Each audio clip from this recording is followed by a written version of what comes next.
This is it. Welcome back. You're right, folks. You're listening to the Shoot Brothers podcast. That's right. This is the only wrestling podcast you can find online, hosted by myself, Cameron Osborne, and my co-host, Mike the Shoot Shepherd. Kaboom!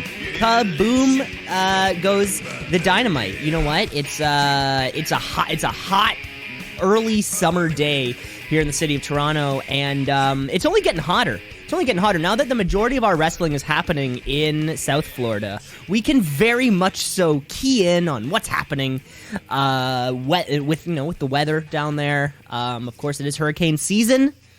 Well, it's always hurricane season. I feel like it's always hurricane season somewhere. Yeah.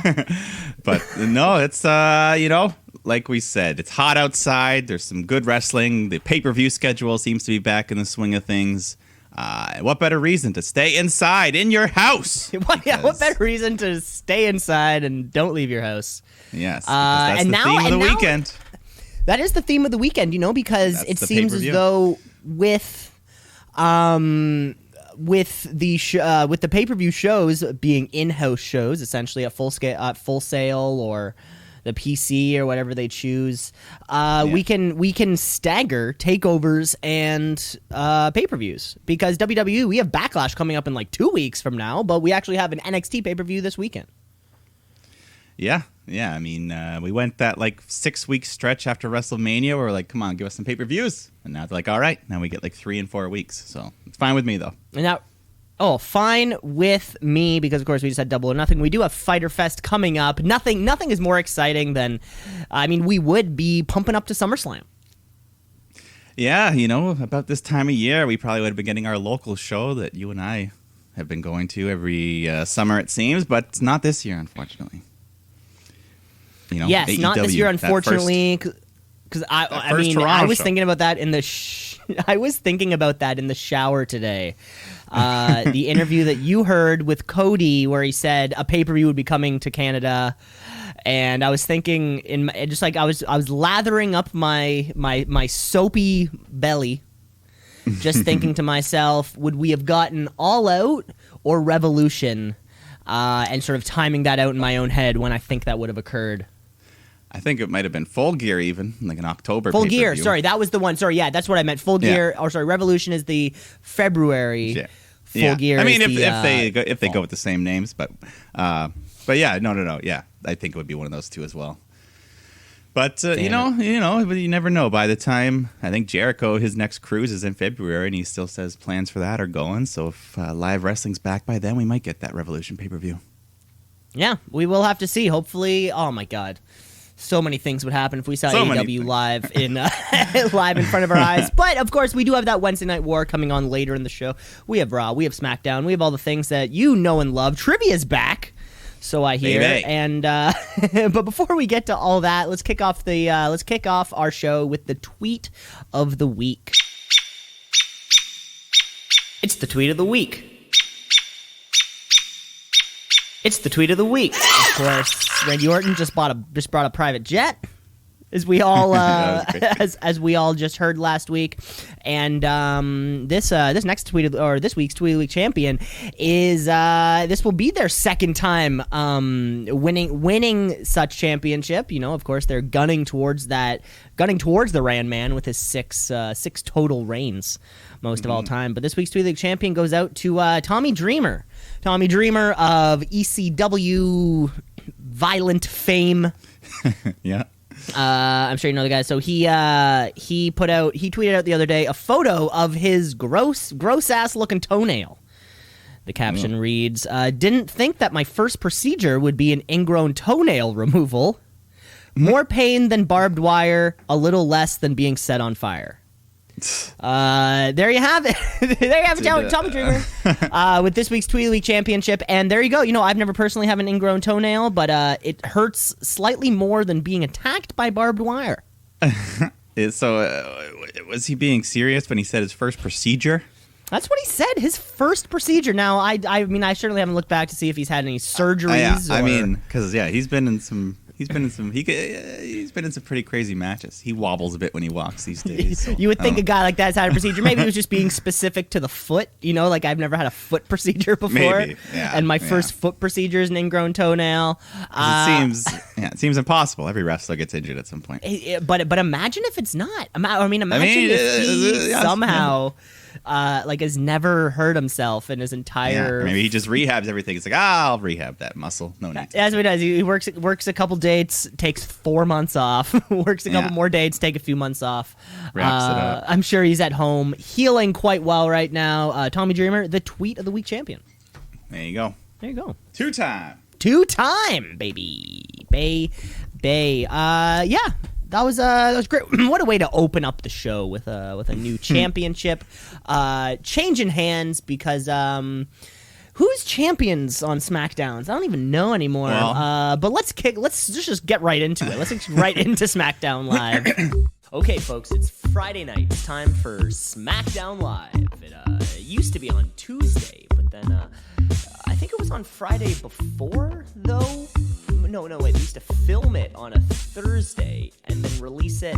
It's just SmackDown Live. Yes, SmackDown Live, and the show opens with a serious situation. We're in the most dangerous place in North America, even in the current landscape. Arguably the most dangerous place on the planet Earth. On the planet, yes. One could say. The WWE Performance Center parking lot.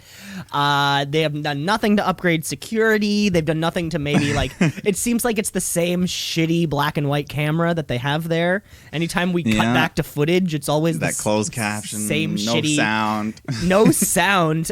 This company makes billions of dollars, company makes so much money. We can't afford to upgrade these things though, because you're right, Mike. We do open up with a crime scene. Yes, it is a crime scene. We've got Elias. He's on the ground. He's getting medical attention. He's apparently been struck by a car. And so we see this car. It's kind of banged up. The driver fled the scene on foot, wearing black pants, black shirt. So the police start going through the car. They find some papers belonging to Jeff Hardy. And there's some alcohol stuff they find as well, I think. I don't know. There was a bottle of. He pulls out a bottle. It's like, I smell booze. Yeah. Something like that. Yeah. So then they look around a bit, and then they find Jeff Hardy just collapsed in pain behind this truck. So we got to ask you some questions. And this was the on-screen return of Jason Jordan, if you noticed him there helping Jeff out. Yeah, what a weird place to throw him in. But Jason Jordan, of course, as we all know, Kurt Angle's black son. Yeah, my black son. Yeah, I think about that family like a bit every time. I think of Jason Jordan. Didn't he win a tag champ for a little bit? He was, he was a champion with Seth Rollins for a little bit. Yeah, a little bit there. Right before. But this is the first. Yeah, I think this was probably the first time we've seen him since that time. He's been out with a neck injury. His base, it's pretty much retired off the books at this point. But good to know he's still got a job here. Is he out with a neck injury for so long? His neck is so fucking big. You think there would be so much muscle around it. It looks that is somehow hurt, but either way, he was there helping Jeff Hardy up. Yeah, so they help him out. The cop's like, Jeff, you smell like booze. We gotta cuff him. So they cuff him. They take him downtown. They gotta do some blood work. But Jeff is just confused. He doesn't know what the hell's going on. So the cops just throw him in the back of the car, and it was interesting. A little tasteless of an angle. Oh, I'm glad you said it, Mike, because I feel like I'm always the one saying things, and you're like, shrug, but it's wrestling. Yeah. I don't mind pushing the boundaries, but this didn't really have a point. It was just kind of like, Okay, that's how I felt. So the hacker has been looming over SmackDown Live for a long time. Including all the various roves of gangs attacking people out there in the parking lot. So, someone has set Jeff Hardy up. We know that, but well, we want to believe. I want to believe. Just like the X-Files told me, I want to believe. The truth is out there. But it's unfortunate to throw a real-life sad angle into something. Yeah, I mean, they've done this before with Jeff, so obviously, I don't know. It does seem like a low hanging fruit kind of thing. You wouldn't do it with Jimmy Uso, or they make the jokes about. Yeah, they'll do a little quick or whichever Uso rap rhyme diss. I think they both had troubles, but I mean, Yeah, they could have just done a different parking lot angle. It didn't have to be a drunk driving thing. It could have been a different thing. I'm sure the creative department over there could have come up with something new. Now, Mike, they did something to the effect of Booze and CM Punk one time, did they not? Yeah. It was Chris Jericho was involved? Yeah. Like backstage, Jericho like slipped something in his drink, and then Punk pretended like he didn't notice, and he was pretending to be drunk. But then it turned out he was just pretending, and then he like sobered up in a second and beat up Jericho or something. Okay, yeah, I seem to remember like and he smashed a bottle of booze over Jericho's head and shit. Yeah, I feel like I remember a clip or a photo where I think like it's like long hair CM Punk, right? Like long black hair CM Punk, and he's getting booze poured on him. Yeah, Jericho pours a bottle of booze on his head at one point. Yeah, and, smashes it. Which is fine because I think, or I know CM Punk's straight edge lifestyle was like it's choice. He was he's been straight edge for it's not like he's a years and years alcoholic. and years. Not as though he's a recovering addict over many years. And including that the match in TNA. I mean, these are things that have been problems in his life his entire career. Yeah, things that they've made WWE specials about.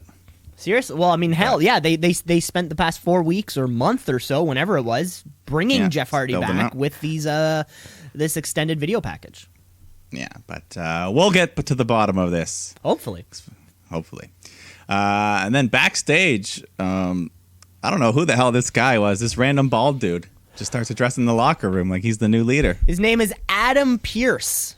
Oh, thank you. Why do I know that? I don't know. They said it. I did not look into this guy. I was just too distracted. I'm like, who is this guy? Why is he taking charge? Is this guy? Yeah, I mean, because and also because here now I'm thinking to myself, this guy made it, and Fit Finley's sitting at home.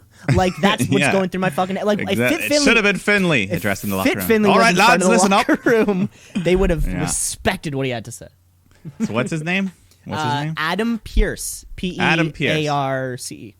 Okay, so Mr. Pierce addresses the locker room. He's like, all right, Elias has been hit. Jeff Hardy's been arrested. Sheamus is like, again? What a shock. What a pathetic junkie. That was his go-to line. So as a result of the incident, both Elias and Jeff Hardy can't compete in the Intercontinental title tournament tonight. So AJ says, all right, guess it's me and Brian in the finals. And Brian's like, what? No, I'm a wrestler, man. What if we both fight someone to advance? And AJ's like, what are you, an idiot? I'm taking my free ride. Free ride to the finals. So a bunch of wrestlers start bickering for that open spot. And we get the return of Shorty G here. It wasn't that nice. Yeah, he pops in, so good to have you back. I was hoping he would come back without the name Shorty G. Without the Shorty, yeah, would have been better. But that was fine. Maybe hopefully they'll make an angle out of that. When was the last? Fuck this Shorty. When was the last time we saw him? I remember he was on a roll the last time he was on TV. Yeah, it was definitely pre-Corona era. Certainly, it would have been. Was it on SmackDown? Like. Fuck, I really I think he moved over to SmackDown and then he It was I think it was the King of the Ring program. Like he may have lost in the finals to Corbin or had like a couple good matches leading up to that. Yeah, he had a good little run, and hopefully he'll pick up on that again. Mm-hmm. But anyways, yes, Mr. Adam Pearce just says, here's what's gonna happen. AJ, you want your bye? You got it. But Brian, you want to compete? All right, we're going to have a battle royal, and the winner faces Daniel Bryan, and then the winner of that will face AJ in the finals. Perfect. So, yeah. Mr. Pierce, he's already making decisions. He's done more booking than anybody we've actually seen book a match. We don't see people book matches. They just sort of magically happen over here on the main roster. Adam Pearce, I don't know who you are, where you came from, but god damn it, thank you. Yeah, why not? Let's have a battle royal. So we jump right into that 10-man battle royal. And Drew Gulak is back as well, as we reported last week. New contract. They worked it out. Perfect. Yeah. Any details on the? I don't know any of the financials. No. Okay. Nah, it could get leaked out though. Well, yeah. I mean, those sorts of things happen sometimes. Anyways, Baron Corbin was in here picking up multiple eliminations until Jey Uso super kicks him out of the ring. So we're getting, Jey Uso a little bit of singles action here. Mm-hmm. The final four comes down to Uso, Nakamura, Shorty G, and Sheamus. Shorty, he hits his big belly-to-back suplex to Nakamura over the ropes to eliminate him. But then Cesaro, the sore loser, he was already eliminated. He come back in, toxes out Shorty G. So now we're just down to the finals of Sheamus and Uso. They battle outside. They're on the apron. Uso goes for a super kick, but then Sheamus just blocks him, throws him into the ring post, and then Brogue kicks him to the floor. So Sheamus will face Daniel Bryan later. Sheamus will face Daniel Bryan later. The battle royal worked. It was just like an interesting little side bit to it, right? Side bit. Exactly. The returns. A series of 2-on-2 matches, and then for it's just suddenly there's a 4-person match, and yeah, you're like Sheamus fantastic. And Sheamus and Bryan they have some history, so we'll go back to that. Okay, we will be back to them, hopefully in the main event, but I don't know. But first, we got Lacey Evans taking on Sonya Deville. And Lacey, just kind of out of the gate, she does some traditional style wrestling, which surprises Sonya a little bit. But they end up brawling to the outside of the ring, and they're just beating on each other so much that the ref counts them both out. I think someone gets slammed into a table after. Yeah, somebody did. I don't remember who. Yeah, but so maybe they're saving this. They wanna do a bigger program with these two, separate Sonya and Mandy. Who knows? Or maybe this is just a one-off. But we're always talking that women's mid card. Yeah. Either way, we've been liking this rise of Sonya Deville and Lacey Evans. We're always supporting her. So.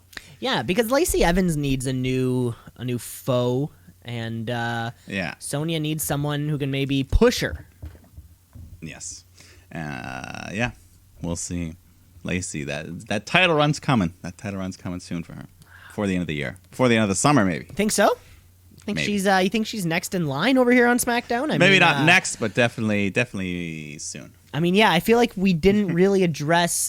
Did we do anything with the SmackDown Women's Championship this week? I don't think so. I don't think so. I don't think Bayley was even around. So or there was well, this next segment there's a little bit. Because Bliss Cross come out for special tag team champion summit edition of the Moment of Bliss. Because, of course, they're the women's tag champs, so they bring out their guests. New Day, the SmackDown tag champs. Nikki gives them a little gift, a box of Scottish pancakes. I don't know what the difference is. Haggis? Haggis, sure. That's what they eat over there, right? Some pancakes pig stomach? Made of haggis? Or yeah. Haggis. Haggis made haggis sauce? Yeah. Or maybe haggis made of pancakes. So it's like you have like one little pancake that looks like the stomach, Yeah, and a bunch of little personally. pancakes in there as the stuff in the stomach. But they got some gifts for them. So Big E, he pulls out some coffee beans, some water, a wooden spoon. He pulls all this out of his trunks and just starts stirring it up. Gives it to Alexa. Take a sip. But anyways, they're talking, and then Bayley and Sasha come out to interrupt, saying, we're the best team on SmackDown. Everyone starts jawing back and forth, and Sasha, they're like, it wasn't for us. Those titles wouldn't even exist. We can win them back whenever we want. And then Bayley volunteers Sasha for a match with Alexa. So we get Alexa Bliss taking on Sasha Banks. A good little match in the ring. Nikki Cross and Bayley are just arguing the whole time on commentary.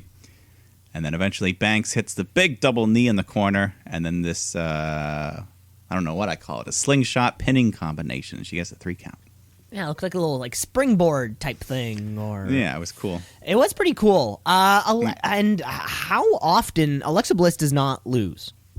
Not cleanly. She does not lose cleanly, or if the combo of Bliss Cross are losing, it's Nikki Cross taking the pin there. Very surprising.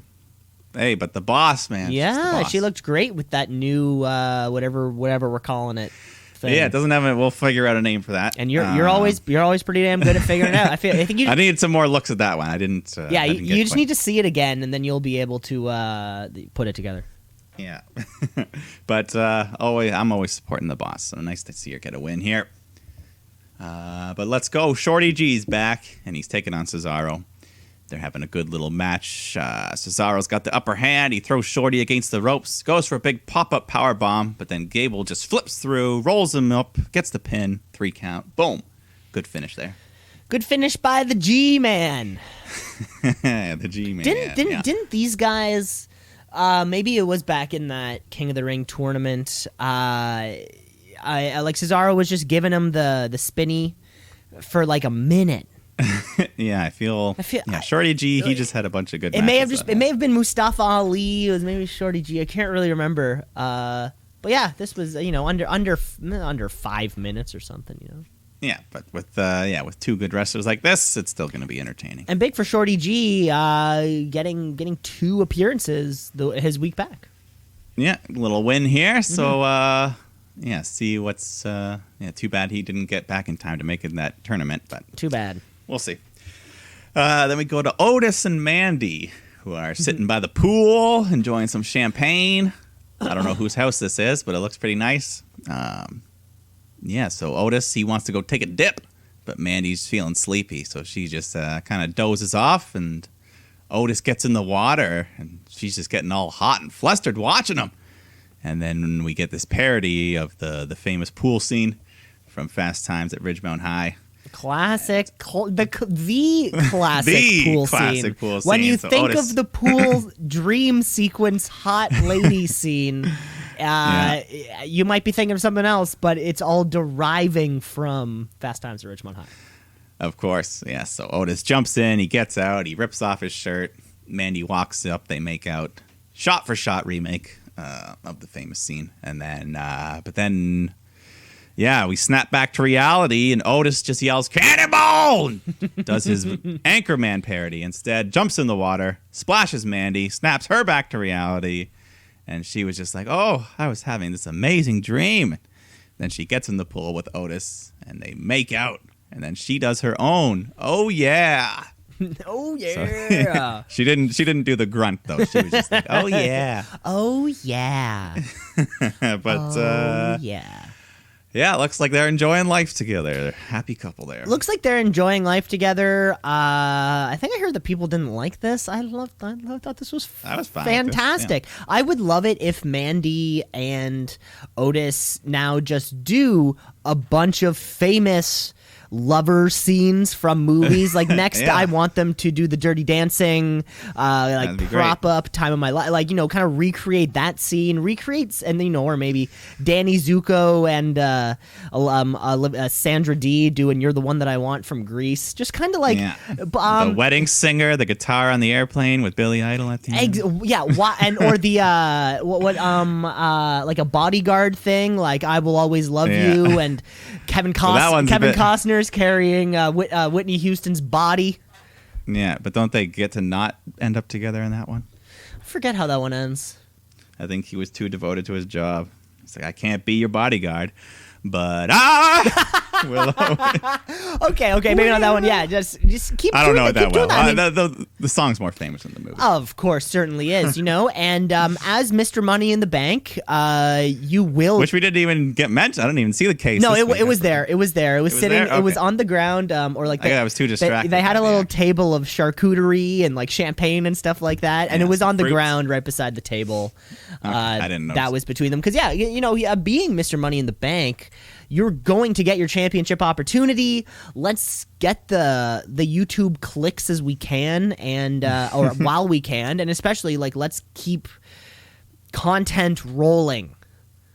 Yeah. Because you know what? Yeah, more of that. What I heard or what I read the other day, regarding putting on shows, for Raw, SmackDown, NXT. It was a WWE specific article that I was reading, but part of the various contracts they have with the USA Network and with Fox is that they have to put on new content, like the X amount of time of new content every single week. Yeah. Like they can't just play an old Rumble, or they can't just play old shit. Yeah, just rerun a bunch of shit for 2 hours. They have to put out, for in Raw's case, 3 hours or 2 or whatever commercials are, and then SmackDown and NXT's case, 2 hours of new shit. It's tough. Yeah.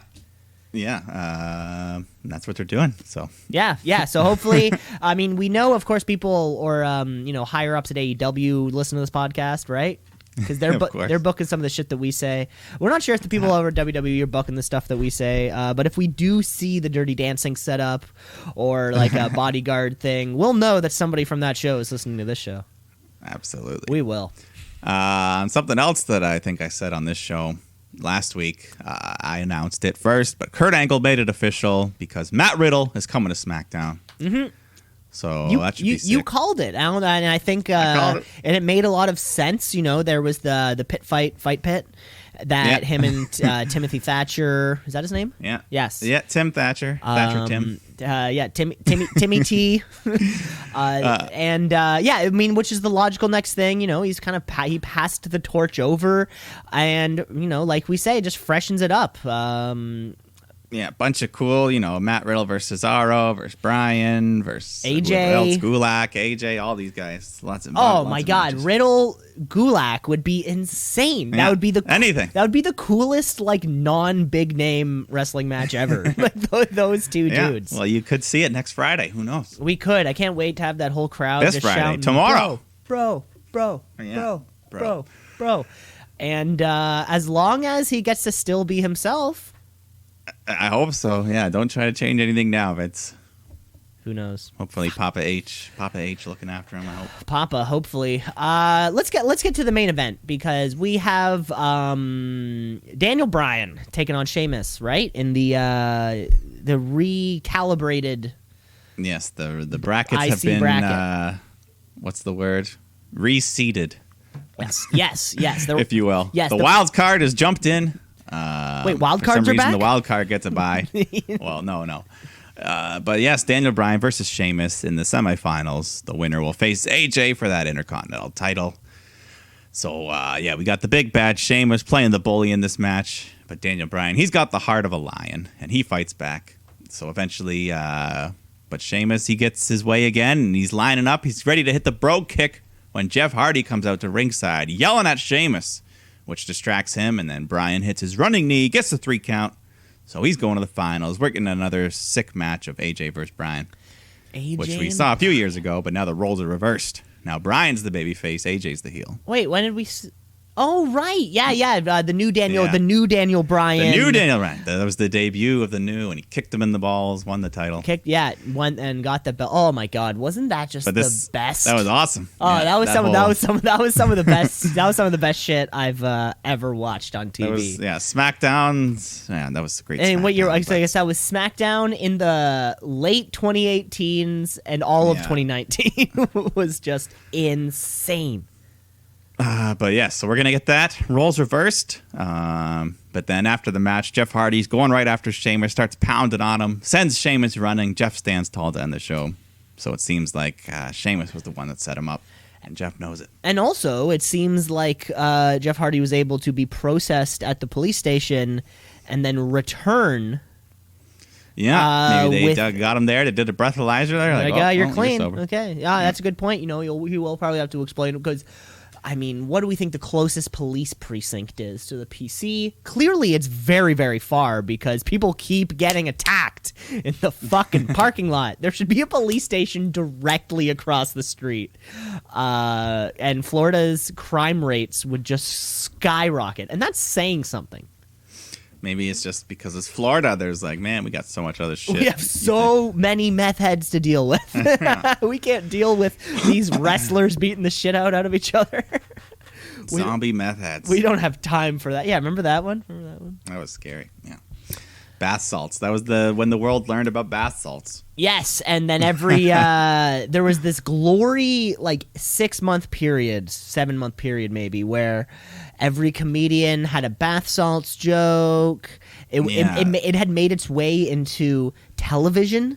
So, a show that was being made while an event South happened. Park. Yeah, and then 5 months later, we get a bath salts joke because, that's how much time it takes to, for things to process. Yeah, and now it's just a memory. I remember where I was. I was in I was cutting lawns in Wyndham Village, just kind of southish side of Newmarket, and pulled up Twitter and me and the guy I was working with just looking at each other. What the fuck, man? What the fuck? Because that was back when like sensitive videos didn't filter out as quickly as they do now. You know, this was Twitter back in like 2012. Still a bit of the Wild West. It was kind of still like you got a good look at this guy chewing off the guy's face. Where now that video would have been blocked immediately. Yeah. Immediately. Yeah. Florida man. Was a Florida. And that's all. Yeah, Florida. Yeah, that was. He is the OG Florida man. I think Florida man bites off other man's face induced by bath salts is the original headline. Yeah. Before that, it was It was just gators and before tans. that, it was gators and golf. Gators and golf. That was SmackDown, though, for you folks. We hope you like the show. I really can't wait. SmackDown. It's funny, like AJ Styles on the show makes it the best show. Yeah, it's his house. It's his house, and you know, I've been a fan of AJ since the second I stepped in the ring, as it were. Or I made myself. I joined the universe, maybe I should say. And AJ Daniel Bryan, god damn it. Yeah.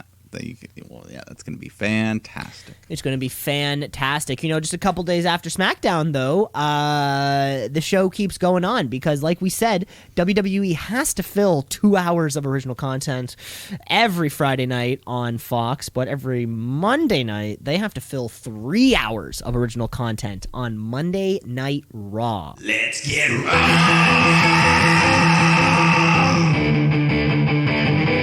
Let's get raw.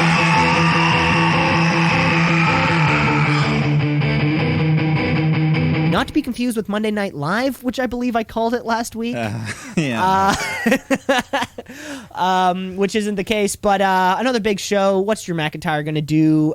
Is MVP going to stick around? Who knows? Seth Rollins kicks off the show this week.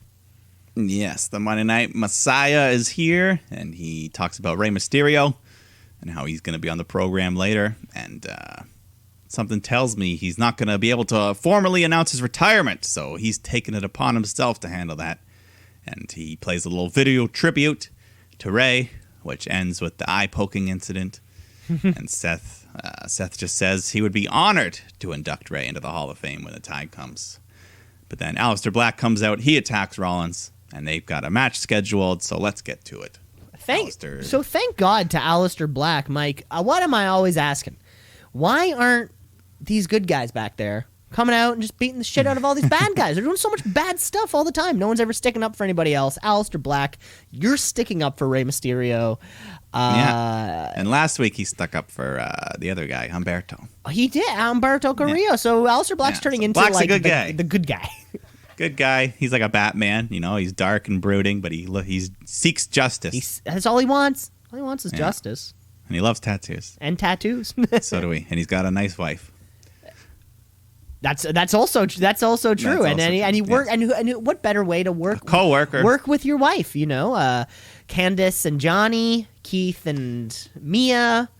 Yeah, Charlotte and Andrade, soon to be, maybe. Mike and Maria. They're a couple. Yeah. But yes, Black versus Rollins. Good match here. The Disciples, Murphy and Theory on the outside. They go to attack Black at one point, so Humberto Carrillo comes running out with a steel chair to protect them. These guys got a good amount of time here. It's a good match. Eventually, Aleister's got Seth lined up for the Black Mass.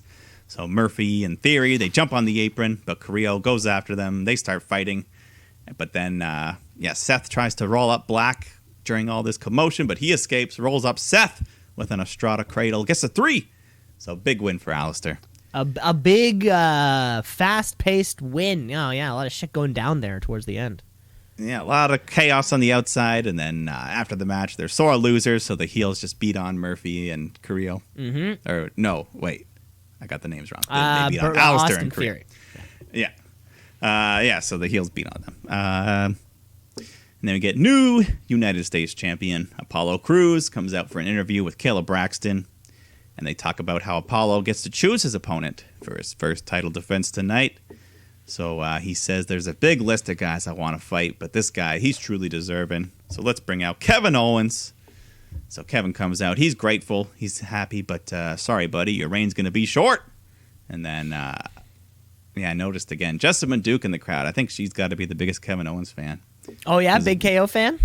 Yeah, when he was speaking, she had like her hands clasped together, mouth wide open, like listening, like he was singing her favorite song. Hey, maybe big. Nothing wrong with being a big KO. Nothing fan. wrong with that. Nothing not wrong at with all. being a big KO fan. We're big Kevin Owens fans over here on the show. So Owens versus Cruz, U.S. title match.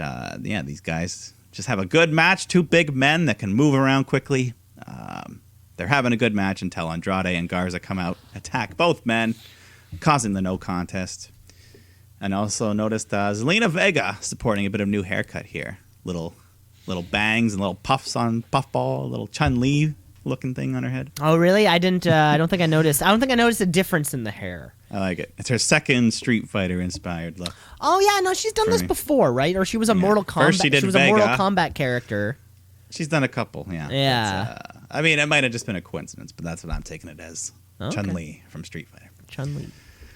But anyways, so since all this shit broke up the match, we have to have a tag match. So Kevin Owens and Apollo taking on Garza and Andrade. Nothing too wild here, but Cruz hits his nice spin-out power bomb onto Andrade to get the win for him and Owens. Just a quick little win. Yeah, Cruz just continuing to look good this past month. Yeah, it'd be great, an open challenge every week, maybe? That would be fun. They're doing it on the other show. Yeah, we'll see. But his is like the reverse where he gets to pick. Oh, yeah, reverse open challenge? Like a I mean, it's still, and it's not quite open. It's a closed challenge. It's a very much so, well, it's like, it's open for one person challenge. The VIP challenge. Yeah, the VIP challenge. But let's go here. We got some outside of the ring stuff to settle because the Street Profits are taking on the Viking Raiders in a game of bowling. Yes, because we did basketball, axe throwing, and golf. Yes, so it's this. I think the Street Profits are up 2-1. So let's see what happens here. But right off the bat, they're complaining about the bowling shoes. They want some Jordans, but they ain't gonna get them. So the Vikings, they come out strong, knocking down a bunch of pins. Street Profits tossing a bunch of gutter balls. So the Vikings order some drinks. Turns out it's goat milk. We get more turkey leg jokes. Ivar pulls a turkey leg out of the ball return machine. But he's still hungry, so they go into the snack bar kitchen, and he steals more turkey legs. But then the lady working there catches them in the fridge, kicks them out. But then, of course, we have to get our running gag where she does the old, "You're cute, you're not so much." Has it been the same woman every time? No, different woman, but damn. same joke. It'd be funny. They're running in that it one. would be funny if it was the same woman. Like she somehow works at all of these different places. Yeah. Yeah. I don't know. Would they fly that woman out just for that? Actually, I guess she would have to live in Florida. Yeah, probably. Who knows? Anyways, so Street Profits are way behind in score. So they tell the dude behind the counter, "We want the smoke!" So he turns on the smoke and lights. We get the glow-in-the-dark bowling set up. And this turns the things around for the Street Profits. They start nailing their shots. Vikings are botching theirs. So we get down to the final frame. Street Profits have 130. Vikings have 121. But they got one shot left. They need a strike to win.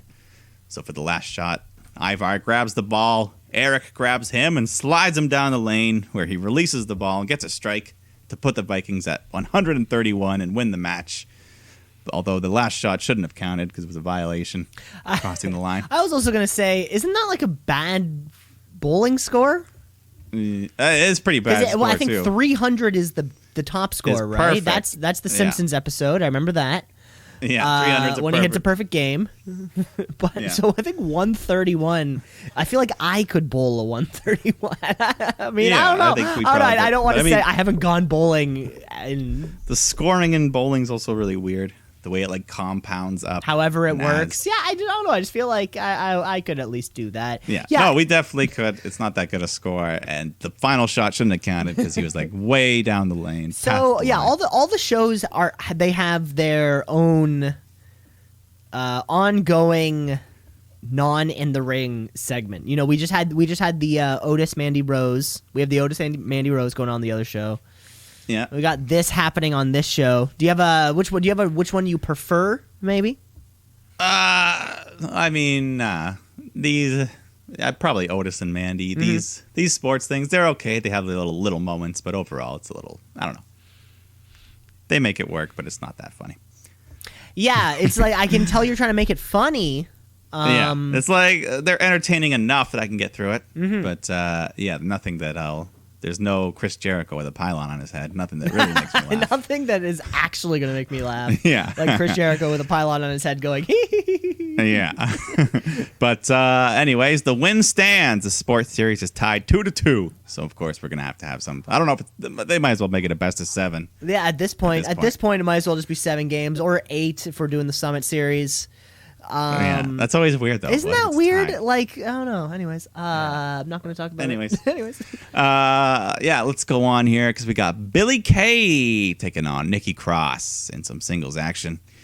Nikki comes out looking strong, but Billie hits an awesome looking big boot. And Billie looked great here. She hits a new finisher as well. This sit-out Uranagi type of move. I dig it. And she gets the win. Iconic! There was a video. I think I may have saved it on my Instagram to send to you later, and it's just this compilation of Billie Kay. Pretty much, Squawking? just squawking away. I love it. And hearing it all together in very close, very close conjunction, it actually does make me laugh. Does it have the one clip where she like Peyton Royce and the interviewer start laughing because she's being so funny? No, there wasn't. I don't know. Maybe I'll have to look at it again. There's one. I'll send you that one as if well. If I saved they're it, literally like mid-interview and they just crack up because they can't even handle her. Like it starts off every time that she says, "Hey, Kayla," or like, "Hey, whoever the interviewer is," and then there's a good 10 seconds at the end where it's just her saying, "Are you joking?" Yeah. And are in this you go to journalism school for that? You go to it's not. She doesn't say journalism school. It's did you go to journalism for that? Journalism for that. And she says it. She said it like 7 times to different people, and then are you joking? Yes, keep that in mind. I'll say keep that. Come up later. Keep that in mind. Keep that in mind. Rey Mysterio gives us an update. He's at home, sitting on his couch. He says, I could compete in a few weeks or maybe never again. We still don't know the extent of the eye injury. And he's got a nice little eye patch built into his mask now. So it's like one blacked out eye there. Ray starts cutting into Seth, and then son Dominic comes in. Dominic! We haven't seen Dominic in ages. Since Survivor Series, roughly. Yeah. So he comes in, he helps Ray finish his point. Insulting Rollins. Dominic says something needs to be done from this family. And Ray's like, no. He doesn't want to. But, it seems like Dominic wants to fight Seth here. But Ray's got more words for Rollins. He'll never forgive him for what he's put his family through. And then Ray gets up and leaves. But Dominic says, Rollins, you're a man of scripture. An eye for an eye. And he leaves. So I'm like, yeah, Dominic. Let's see you beat the shit out of Seth. This is about as fired up as you're going to get about Rey Mysterio. I love it. The slow burn with Dominic, too. We know. They're just making you want. Because making you want to see him. And it was, and we had Ray. Ray's been on a great streak, I feel like, over the past little while. He's had a renaissance the last year. There was, with Brock, I feel like he jobbed out to somebody, but it was like due to injury or something. And Dominic weaving in and out of these stories too has been fantastic. Yeah, he's taken a couple bumps. He's hit a 619 frog splash, so we know he's working. He took enough 5. Didn't he take a couple? I think he may have taken a couple. German suplexes. He got tossed across. So I want to see him fight sometime. Dominic. Then unfortunately, Nia Jax comes out, cuts a promo on Asuka and Kairi Sane. Nothing much there. And then we get a video of Gronkowski. He's at his home trying to make a TikTok video with his cameraman. When R-Truth is in the background dressed up like a gardener. And then the camera guy takes off his shirt to reveal he's a referee. Truth runs up behind, rolls him up, gets the 3 count, winning back the 24/7 title. And he runs off. Gronk is pissed. Guy says, forget about it. You got a new career with the Bucks now. Come on, let's do this. So there it is. So we're not going to see it in the NFL, I guess. The belt is back. Yeah, I think they released him also. So yeah, I saw that. I don't know how much he would have been getting paid, but he's gone. Cut him loose. Knows? They cut him loose. See you next time, Gronk. Yeah, still longest reigning though. So. Oh, really? He beat out that other guy.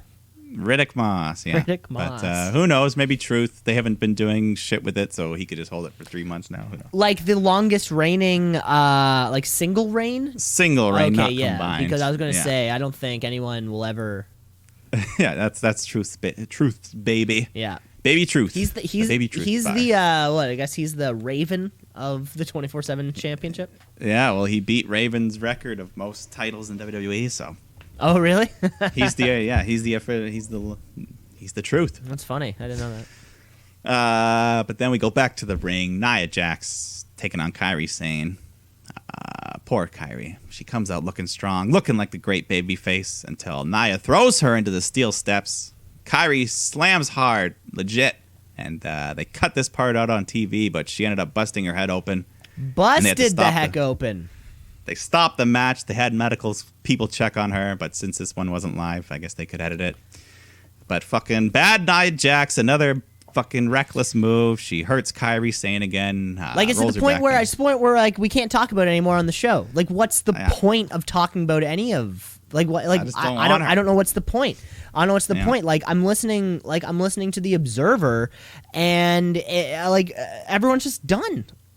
Like, how do we do this? She's dangerous. Dangerous. So, like, the news that happened earlier on in the week, right? Because she hurt Kairi Sane with the buckle bomb.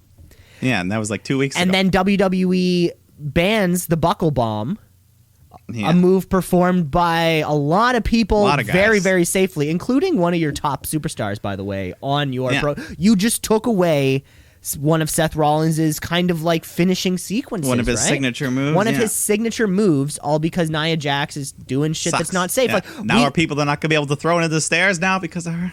Like, yeah. So what's the next thing? Like, hey, Nia, you can't throw people into stuff, because what's next? Like, she's going to botch a Samoan drop. And then someone lands on their head. So yeah, she's going to break someone's thing because she's not responsible. Yeah. And then, look at guys like Braun Strowman. He never hurts anyone. He's huge. Braun Strowman never hurt a fly. Keith Lee never hurts anyone. So it's clearly not an issue of people being big over people being small. It has to be a safety thing. Small guys have been performing, safe maneuvers for their entire career. Yeah. Fucking her. What's that? Like the vertebreaker? Yeah, one of the most dangerous moves, the Hurricane. I'm pretty sure he never heard it. You might want to quote me on this. I think I saw him tweet that. Oh, really? In response to Nia Jax. Co-tweet of the week champion. Yeah, co-tweet. He was like, hey, man, I was doing this move, and I never hurt anyone. But, so fucking Nia Jax, she kills her on the stairs, throws her back in the ring, hits a leg drop, gets the win. Yeah, she's going to hurt some bitch on a fucking leg drop. Like, it's going to get to a point where they're giving, because, the Samoan drop and the leg drop have to be the two simplest wrestling maneuvers. I can't picture one that involves possibly a choke slam because they're doing most of the work. She'd probably fuck that up. Exactly. Like it's like they've kind of given her two of the three easiest maneuvers, and all because she can't perform anything that actually has a degree of difficulty or responsibility associated with it.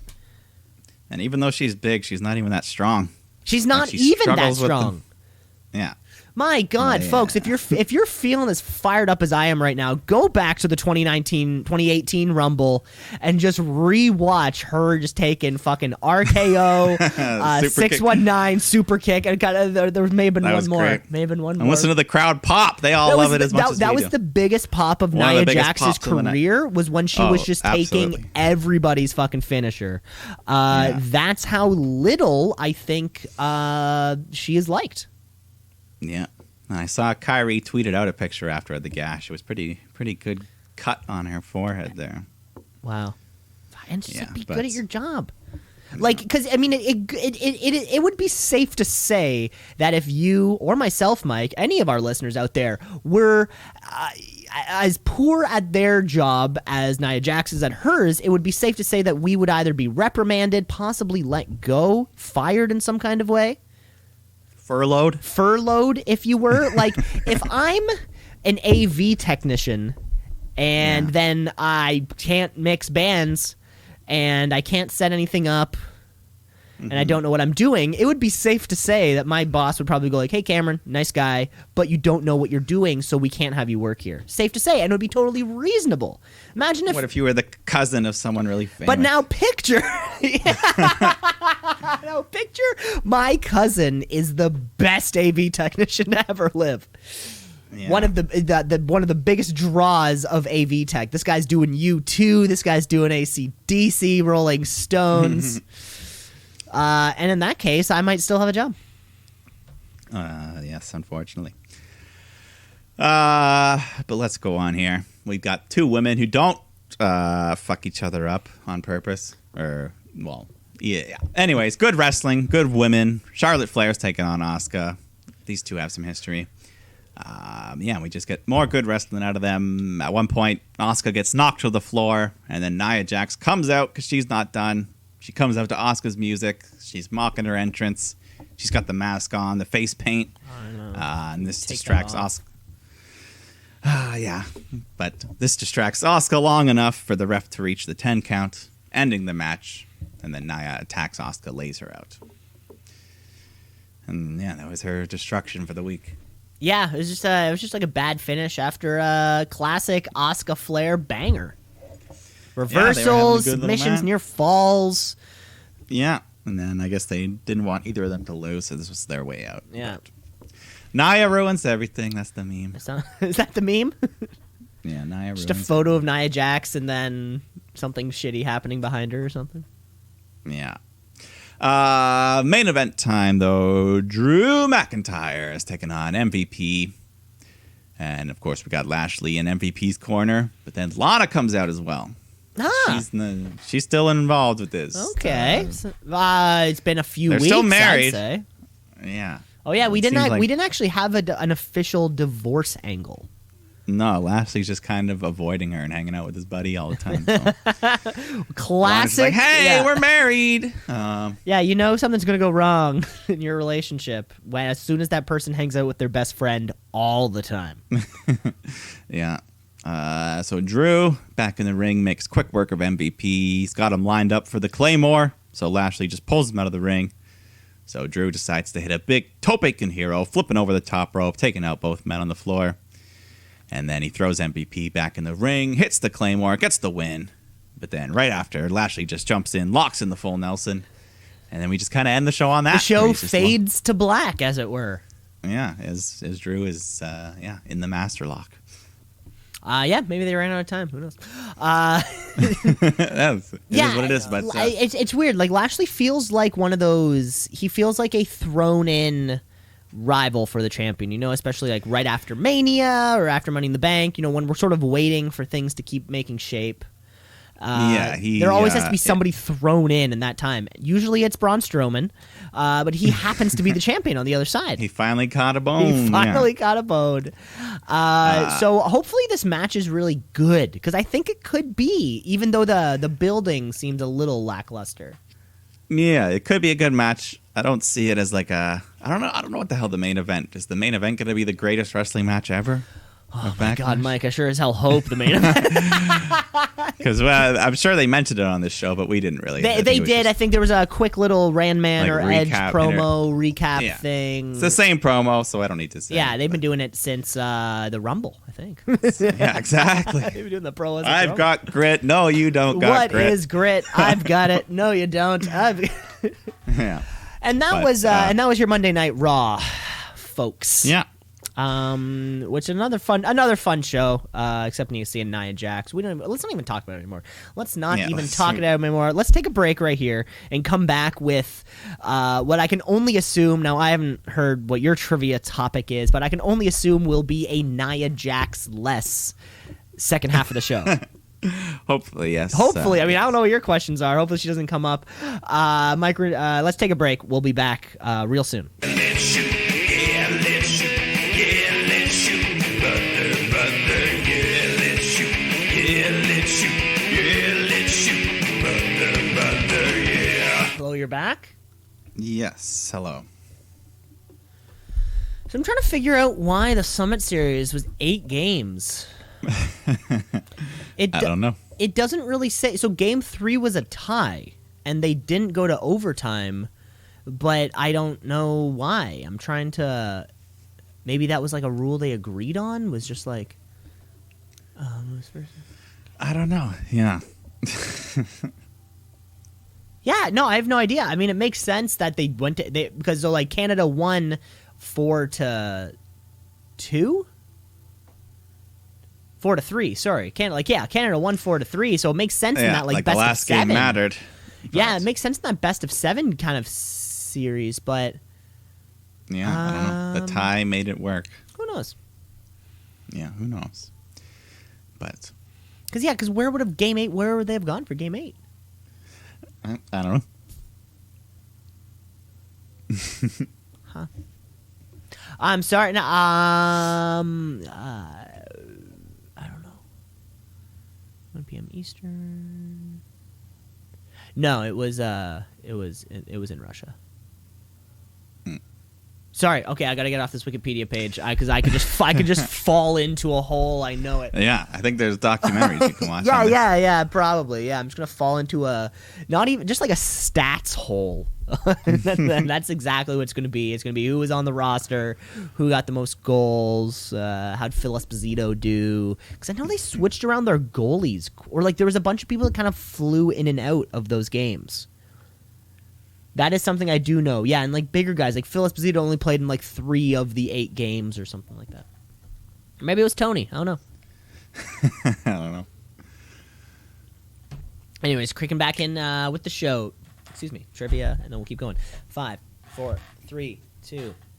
We're back here with the second half of the show, Mike. As you know, many fans of the show are also Chell players. You asked me the other week if I've been keeping up with my hut, and that I would have been able to receive the illustrious 99 overall card. And I haven't been keeping up, but Mike, I know you have, so I got to say, who did you draft with your 99 overall opportunity? Well, first, I was thinking defenseman, but then the more I looked at it, I looked over all the cards, and Anze Kopitar just stood out a lot because, I don't know, he's a very large center, but he's got perfect stats, and if you can be that big and have great stats, like Mario Lemieux is probably my favorite card, so if I get another one of those, so I ended up picking him because... I ended up picking Anze. I figured the D-man, I already have my top 4 is all gold icons, but my top 6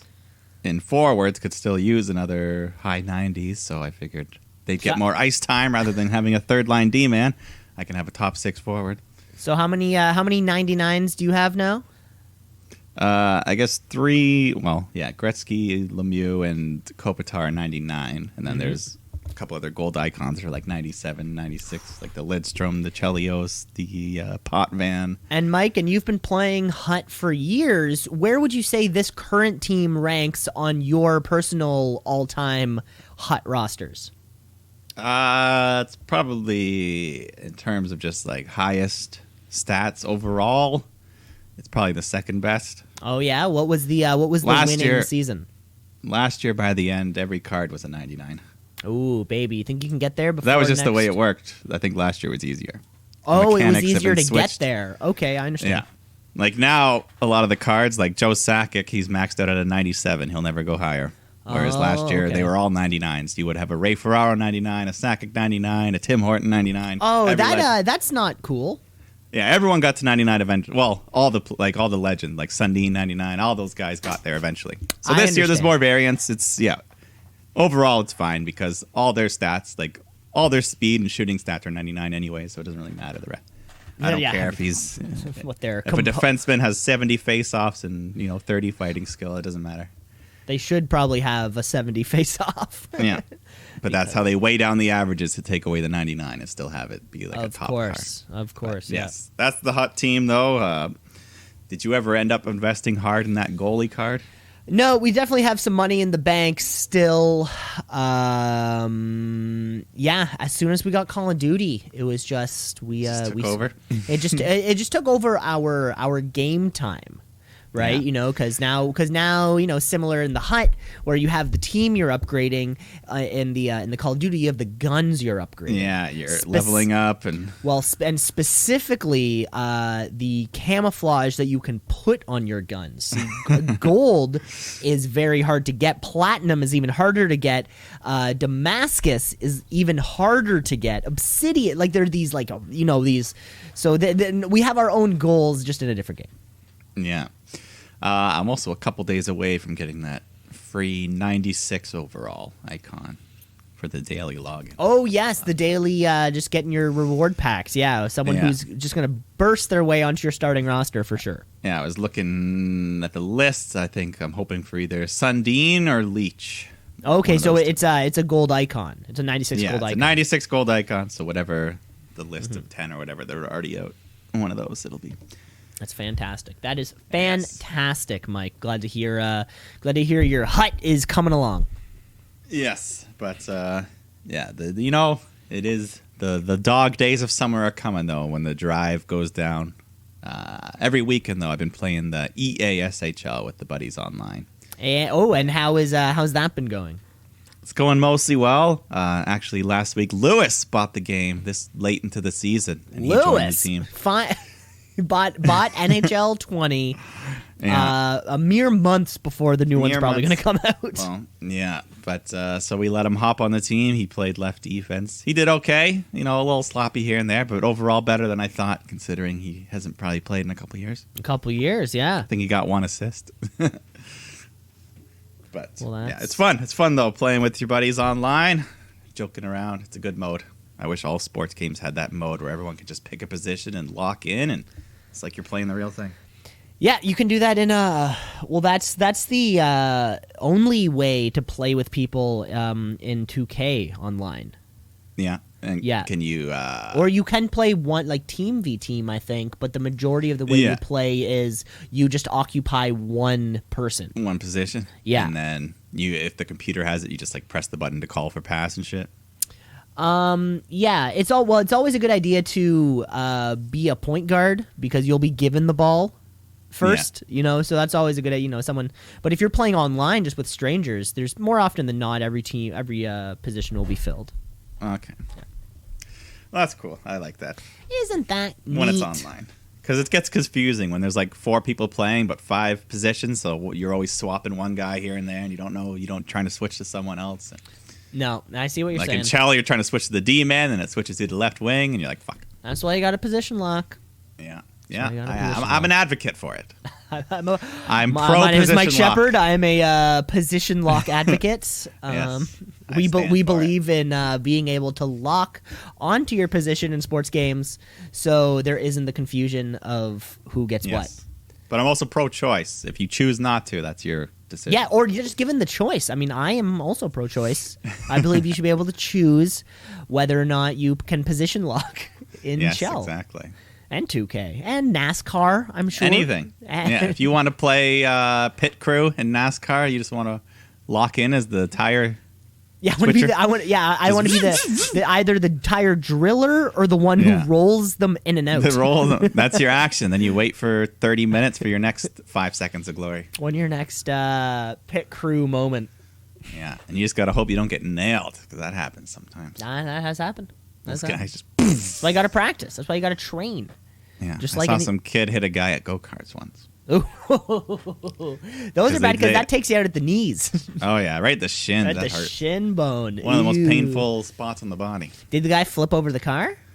It was pretty little. It was just like a goong, like he kind of went back and then fell forward and like put his hand on the thing and stopped the kid. Right. But look, it would have hurt. It would have hurt. That's funny. That is too funny. Well, Mike, what do you think about it? Let's move on with the show, because some people probably listen to the show for all the hut talk, of course, position lock talk, and some people do come for the wrestling content, and some people actually just come for the trivia. Trivia. Woo! Trivia. Fun and games. The fun and games. Some people don't want to hear all this boring wrestling nonsense. They're just like, get to the games.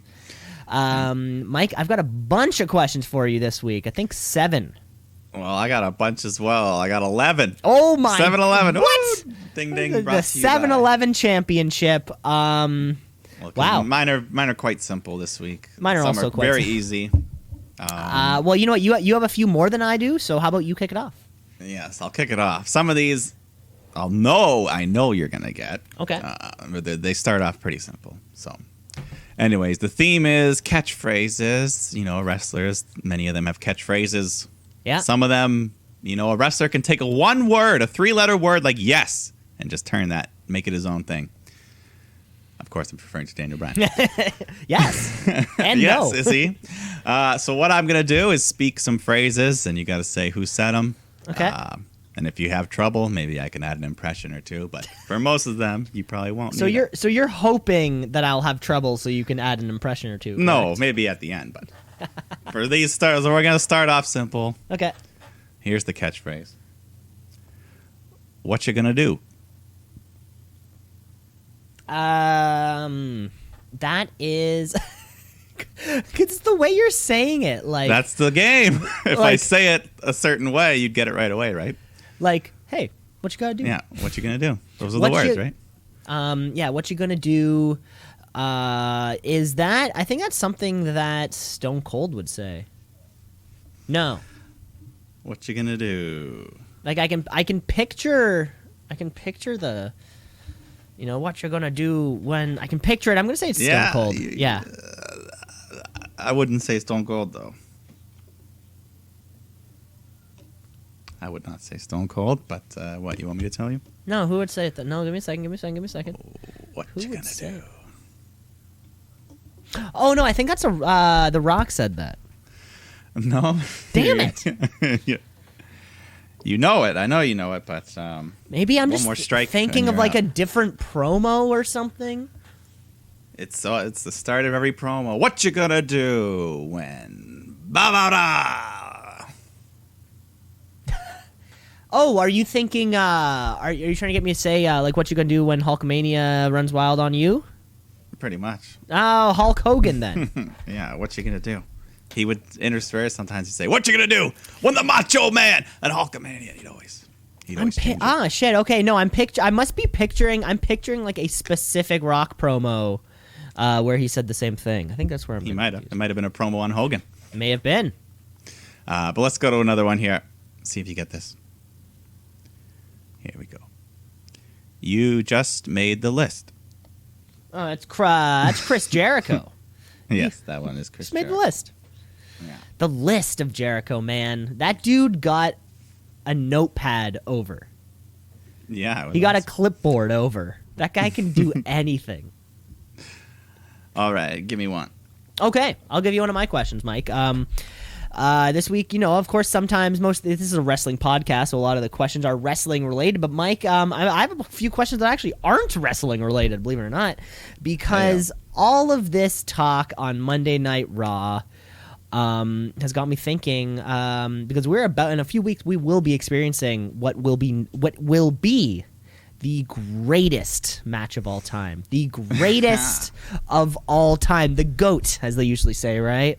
Yeah, The GOAT. So you know what? There's we were just talking about sports earlier. Of course, hockey, basketball, football, baseball. All these sports have their own GOATs. Mm-hmm. So, Mike, I have a few questions of various GOAT trivia here for you. Okay.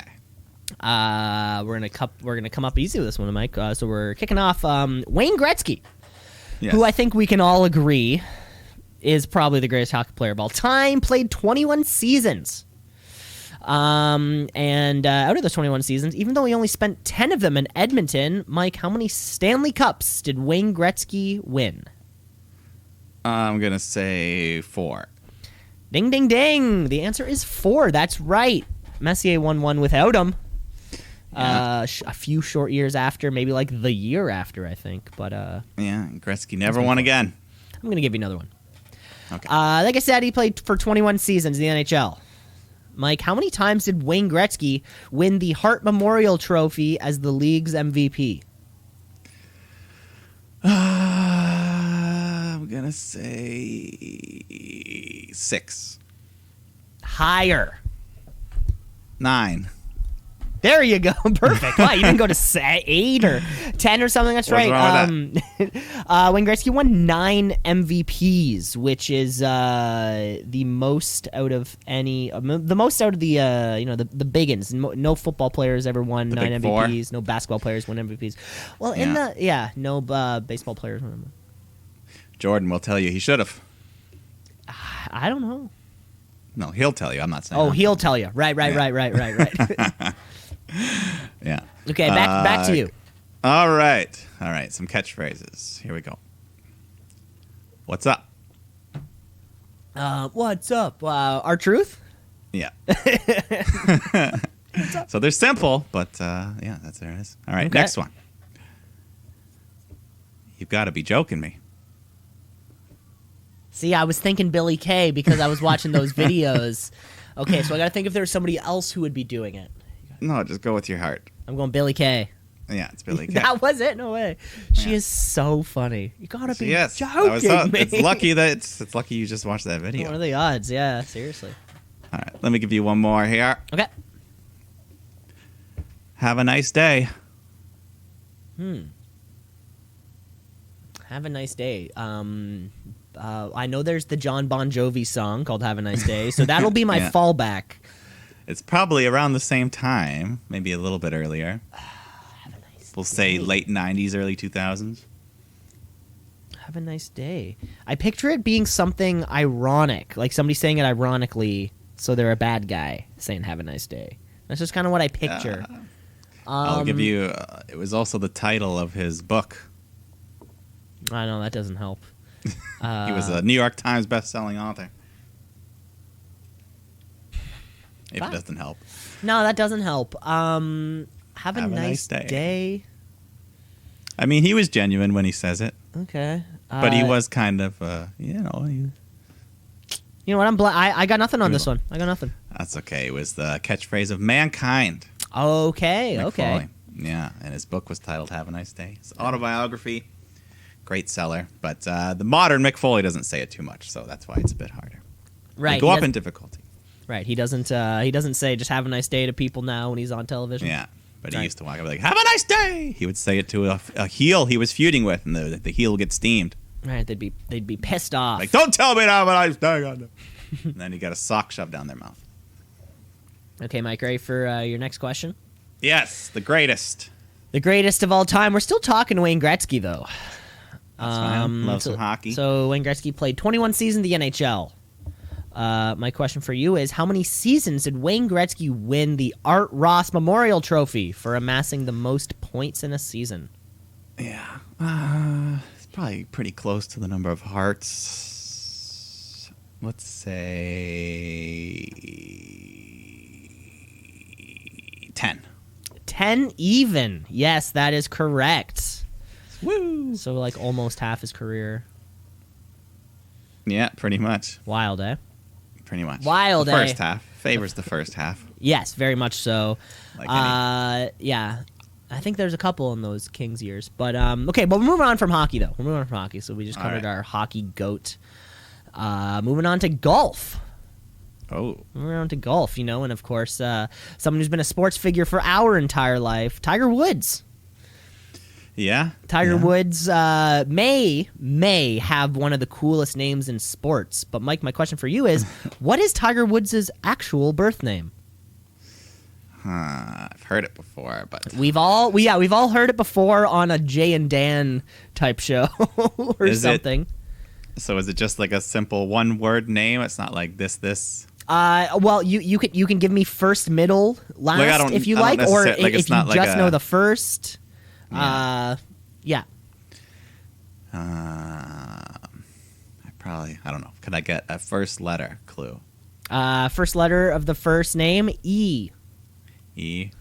I'm gonna say Earl. You know what? That's a I'm just gonna say Earl. Earl Woods. You know what? That's you were really on the right path because his name is Eldrick. Eldrick. Eldrick Hmm, Taunt Woods. And his, Taunt? Yes, Tont. Dynamite. Not Taunt. That would No, that would have been pretty badass. yeah. Then I think like his dad gave him the taunt moniker, or sorry, the tiger moniker. Tiger. Yeah. Yeah. Catch a tiger by the toe. If he Eeny, meeny, miny, mo. Eeny, meeny, miny, mo. Yeah, that's exactly what he did. Just picking his son's name, and then he was like, "Wait, tiger." Yeah. They're like, let's think of a name. He's like, between this name and this name. It's like, okay, eeny, meeny, miny, mo. Catch a tiger. Tiger. Wait, that's a great name. Let's use that one. We were gonna go. I wonder with if he's Eeny, legally Meeny. changed his name. Do you think he's legally Tiger? I'm gonna say no.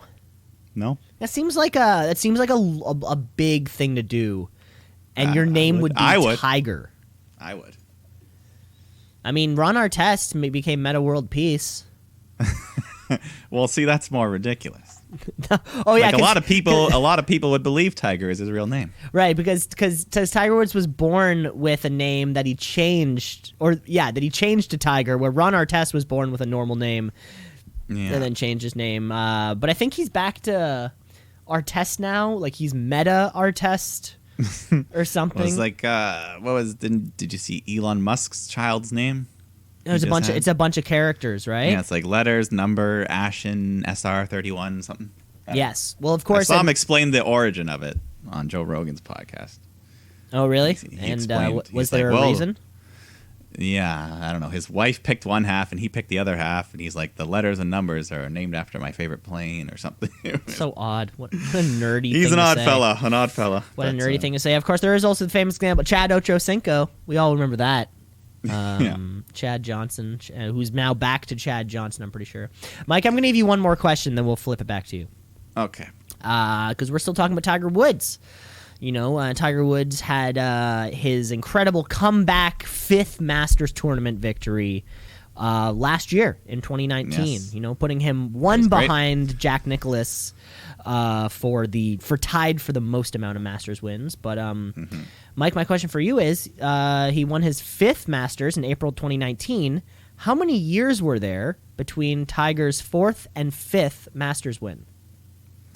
4th and 5th. So his meltdown was in like 2009, 2010, around that era, I'm going to say. So it can't be later than that. So you're asking me what year he last won or how many years between Masters? How many years between the two? That's correct. Okay. I'm going to say 12 years. You're going to say 12 years, and damn, you were close. The answer is 14 years. 14. One in 2005, then again in 2019. So we already had a slight drought before shit hit the fan. Before his life went off. Yeah, Jack Nicklaus has 6 wins, but he did so. He never had a 14-year period between wins. He won in a 23-year span. He won 6 awards. And he played pretty late into his age, didn't he? I think he won his last one pretty old. Yeah, he was like 50s. I think it was like 1983 or something like that was his last win or something. I was like, God damn. We'll see. Tiger, you know, he proved last year he still got a chance. That's of course, yeah. He does hold the record. He does have the record score at the best score at the Masters. Best score at the Masters, yeah. Yeah, why not? Why not? Let's go on here. So I got some more catchphrases. Perfect. Here's one for you. Fella. Fella. Oh, I'm not going to get this one. It's going to be somebody not American, because that sounds like something not American would say. Absolutely. Fella. Somebody British, maybe? He even, I think he does it in his entrance. He comes out and goes, Fella! Stella? Are you trying to say No, Stella? Fella. Stella. You know, like friend, fella. And it's pronounced fella. Fella. Yeah, somebody not Fella! American. That's a UK thing, I'm going to say. Maybe a British thing. Maybe that's a Seamus thing. I'm going to say Seamus. It is Seamus indeed. Boom. Boom, baby. Boom. All right, let me give you another catchphrase. This one's famous. You've definitely heard it, but do you know where it came from? Let's find out. Okay. To be the man, you gotta beat the man. To be the man, you gotta beat the man. Okay, Becky Lynch is the man, of course. Now, which man was she that we're talking about? Is she the man that's being beaten, or is she the man beating the man? I'll say this is a very old phrase. Oh no! Okay. So we're talking Ric Flair then. We are talking Ric. Yeah. Okay. To be the man, you gotta beat the man. See, I thought it was a little more recent, and then I was like, oh wait, yeah, there was other people have definitely. There was quoted the whole him on bit it. when Charlotte was like, "You're stealing my dad's thing," and then Yeah, it's been quoted. and he quoted. You got the origin. The origin, yes. I did. To be the man. I did hear a little while ago that apparently Ric Flair gave the man trademark over to WWE. To Becky, or so they could use it for Becky. Just so they can use it, but who knows how much? I mean, who knows how? I don't know how those things are paid for, of course, but he paid for it somehow. I don't know. Let me give you another one here. Sure.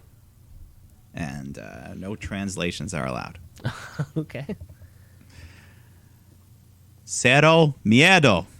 Oh, of course. That's the Lucha Bros. Which one? Specifically, oh man, which one? I'm going to say Pentagon came up with it first. It is Pentagon Jr. Cero miedo. Oh, I want to do that. Fear. I want to do that so loud when I know. We haven't seen him in months and months. We haven't. No. This is shit. Phoenix stayed over, but I guess Pentagon. Who knows? I mean, in Mexico. Yeah, it's all about where they live, right? But yeah, we want to see them. We want to do that. We want to do the hand thing. I want to do the hand thing. I want to sing Judas. Yes. What else do I want to do? Too many. Too many things I want to do. I want to pat Mox on the back when he walks. Because if we're going to an comes through the AEW crowd. show, we have to buy a seat. Like we need our seats to be on the aisle. On the because stairs? on the stairs. Because that immediately puts us in contention to Moxley to a Moxley sighting. Maybe Hangman will grab your beer. Maybe, who knows? I might buy beer just couple beers just to in have. hopes that he grabs it. Yeah, like Hangman, I got a fresh one, buddy. Come on. Yeah, I'll be drinking whiskey under my seat, but you'll be thinking I'm drinking beer. Do you have more questions? I have 2 more questions. All right, you give me those 2, and I'll give you my final 3 after. Perfect. Okay, so we're still talking goats. Of course, we all watched The Last Dance. Yes, we did. The end. I'm gonna say the National Basketball Association's GOAT debate has never been hotter. I think we have the MJ LeBron. You got LeBron, or you have MJ. I heard that people get in fights over these things. I'm sure blood has been shed over a conversation of who is a better basketball player. Yeah, I'm sure it has. But Mike, we're talking about basketball, but we're not even actually going to look at these 2 performers because there is somebody else adjacent to the GOAT conversation. Mike, did you know that Wilt Chamberlain holds 72... Wilt the Stilt. Wilt the Stilt, that's correct. Wilt Chamberlain holds 72 NBA records to himself. Including several which are widely considered unbreakable. My favorite, the 100-point game. I mean, that's the big one if people can beat it. It pisses me off because every season, like James Harden, he'll be having like a 60-point game, and then they'll just sit him in the fourth quarter. I'll be like, let him go for it. Because especially right now, like they're up 20 points and shit, and I'm like. Especially right now, if anybody wants that 100-point game, it's James Harden 100%. Yeah, because there's guys that can shoot 25 points in a quarter. They're on pace. I'm like, go for it, but it never happens. Kobe had the 82 points or whatever, but 81, sorry, 81 points. Yeah, and wasn't that against Toronto? It was against Toronto in Los Angeles. Yeah, yeah. Was it the same season Toronto beat Michael Jordan? No. Years and years apart. Years and years apart. 2 monumental moments. Yeah, and then NBA champions. The Toronto Raptors are solidified in the history of basketball. Forever and ever. But Mike, we're talking about. I'm sorry. Yeah, sidebar. No, that's okay. Sidebars are encouraged. Of course, they're fun. We're talking about Wilt Chamberlain. Like I said, he holds so many records to himself, many of which are unbreakable. He also played at a time before defensive stats were in, such as steals and blocks. And some people have actually said that they've counted Wilt Chamberlain with 25 blocks at the end of a game, which would be by far the most record that's ever happened. So, Mike, my question for you is right now, Wilt holds the record, the NBA single-season record, for how many points per game? Single season record, points per game. Yes, of course. The NBA measures their statistics in per game, not just total points at the end of the season, total rebounds. Yeah. So we're looking at points per total game. Points per game.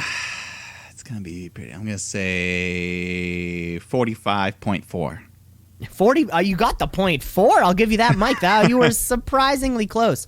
In the 1960-61 season, Wilt Chamberlain put up an NBA record 50.4 points per game. Woo. Wow. Yeah. You may not be surprised to know that Wilt Chamberlain also holds the second, third, and fourth most points per game. Fun little side note, in the 60-61 season, Wilt Chamberlain also set the record for most minutes played in per game in a season. Of course, there are 48 minutes in a basketball game, and over the course of the 60-61 season, Wilt Chamberlain played an average of 48 and a half minutes a game. He did not get off the court all season. Yeah. Oh, man. Have you ever read the history of the 100-point game? Yes, of course. It's quite interesting. I wish there was footage of it because people said it became like a circus by the end of it. It was crazy. People trying to stop him from getting every shot, and the whole team was just trying to get him to get it. No one could stop him. And the last thing, there's such little Wilt Chamberlain footage, and the stuff that you do see is insane. Him performing. It's just him. He is like Wayne Gretzky, so far above everyone else. He out was there. so Just far making him look talent-wise about everybody else. The only member of both the NBA and Volleyball Hall of Fame. There's a little side fun fact for you, Mike. I have one more question for you because we're still talking about Wilt Chamberlain here. Wilt Chamberlain is I'm just gonna run you down his resume real quickly. He's a 4-time MVP, a 13-time All-Star. He led the league 7 years straight in scoring. He is an 11-time rebound leader, 1-time assist leader. So, Mike, how many championships did Wilt add to this illustrious resume? I'm gonna say 7. You're gonna say 7? Holy shit, that would put him in some company, Mike. He only won 2. 2? Wow, He won overestimated. 2 championships. Once in 1967 with the Philadelphia 76ers, and then he didn't win his next until 1973. A few years after he had already moved over to the LA Lakers on a team with guys I thought he won like more at the Lakers. That Gail was my Goodrich mistake. and Jerry West. I guess I figured if the fucking Celtics can win 8 in a row, why couldn't he have one more? Well, the folly to Wilt Chamberlain, his entire career was Bill Russell and the Celtics. Yeah, 8 in a row. Couldn't. That's got to be the most in any sport. I think it is. I think on a few times the Canadians did 5. Yeah, Montreal did 5. I think the Islanders did 5 once. No, they did 4. They did 4. The Oilers did 4. Yeah. I wonder. 8 in a row is insane, though, for any sport. Oh yeah, for sure. I'll always know that about the Celtics. That stuff. Yeah, well. But then a bunch of guys that you don't know their names that are on that list. Yeah, there's a bunch of some those of kind of guys like fuck, nothing's coming to me right now. But yeah, Bill Russell, of course, being the 11-time champion. Yeah, like that. Yeah, 11 times. Yeah. Other than coaches, you'll never get. Yes. Oh, certainly. Yeah, certainly not straight. I think. Yeah, Phil Jackson, I guess, has 2 as a player, and 11 as a coach. So he has 13. Yeah. But yeah, you think that's the lead? I think he has the most total. I would say Pat Riley's pretty close because he won it as a player on the Lakers, then coached the Lakers in the 80s, and then coached Miami, and then executived for Miami. So he's also, if you want to talk a GOAT, front office guy. But those are all my questions for you, Mike. That's all I got. All right. Let me close this out here with a triple threat. Catchphrase. Here we go. Okay. Bang, bang. Okay, that is a and you're trying to get me on it. Was it Cactus Jack? It was Cactus Jack. It bang, was. Bang. I knew you were trying to get with one of those. Yes, I had to emphasize 2 bangs. 2 bangs, not one, but 2 bangs. Remember that. She bangs. Remember that song? She bangs. She bangs. Oh, baby. Remember the William Hung. William Hung. His yeah. Let's His see him. 15 minutes. I hope he's doing well. Honestly, I hope William Hung, wherever he Hope is, he's alive. is just fine. You know, he's doing okay. He has a nice family. I just hope he's fine. That's all. Yeah. Okay. That's all. All right. Why, Mike? I'm just saying. That's fine. Nothing more needs to be said. That's it. I didn't wish him bad. Okay. Here we go. Believe that. Believe that. Oh my god. Okay. So is that something a lady would say or a man would say? I'm gonna say it was something a man. No, at least odds are. Believe that. And I can picture it being in like a believe that, like a Believe that. yeah, like a grr kind of way. Believe that. And but Closing that's out a promo. but that sounds like something a face would say. Like one of those like I'm gonna take you down. Believe that. So who would face his way? God, I really got nothing. Believe that. John Cena? I would say John Cena. Not John Cena, but no. yeah, you're in the ballpark of the right kind of character. Right? Who was it? It was a babyface. Roman Reigns. Oh, the says other believe it. John Cena. Yeah. It started off with the Shield saying believe in the Shield, and then of course Roman took the Shield's music, the gear, the catchphrase. He just says believe. Right, it. he took them all. He took it all. Took everything. Yeah. Took it all, and he didn't except care. except for the love of the babyface. Yes, of course. He did not take the fans with him, but Yeah. he did take the Took everything. Yeah, he took the everything else. All right, my final phrase of the day. Bang. Just one bang? Oh my Just bang. god! Just bang? Just bang. Bang.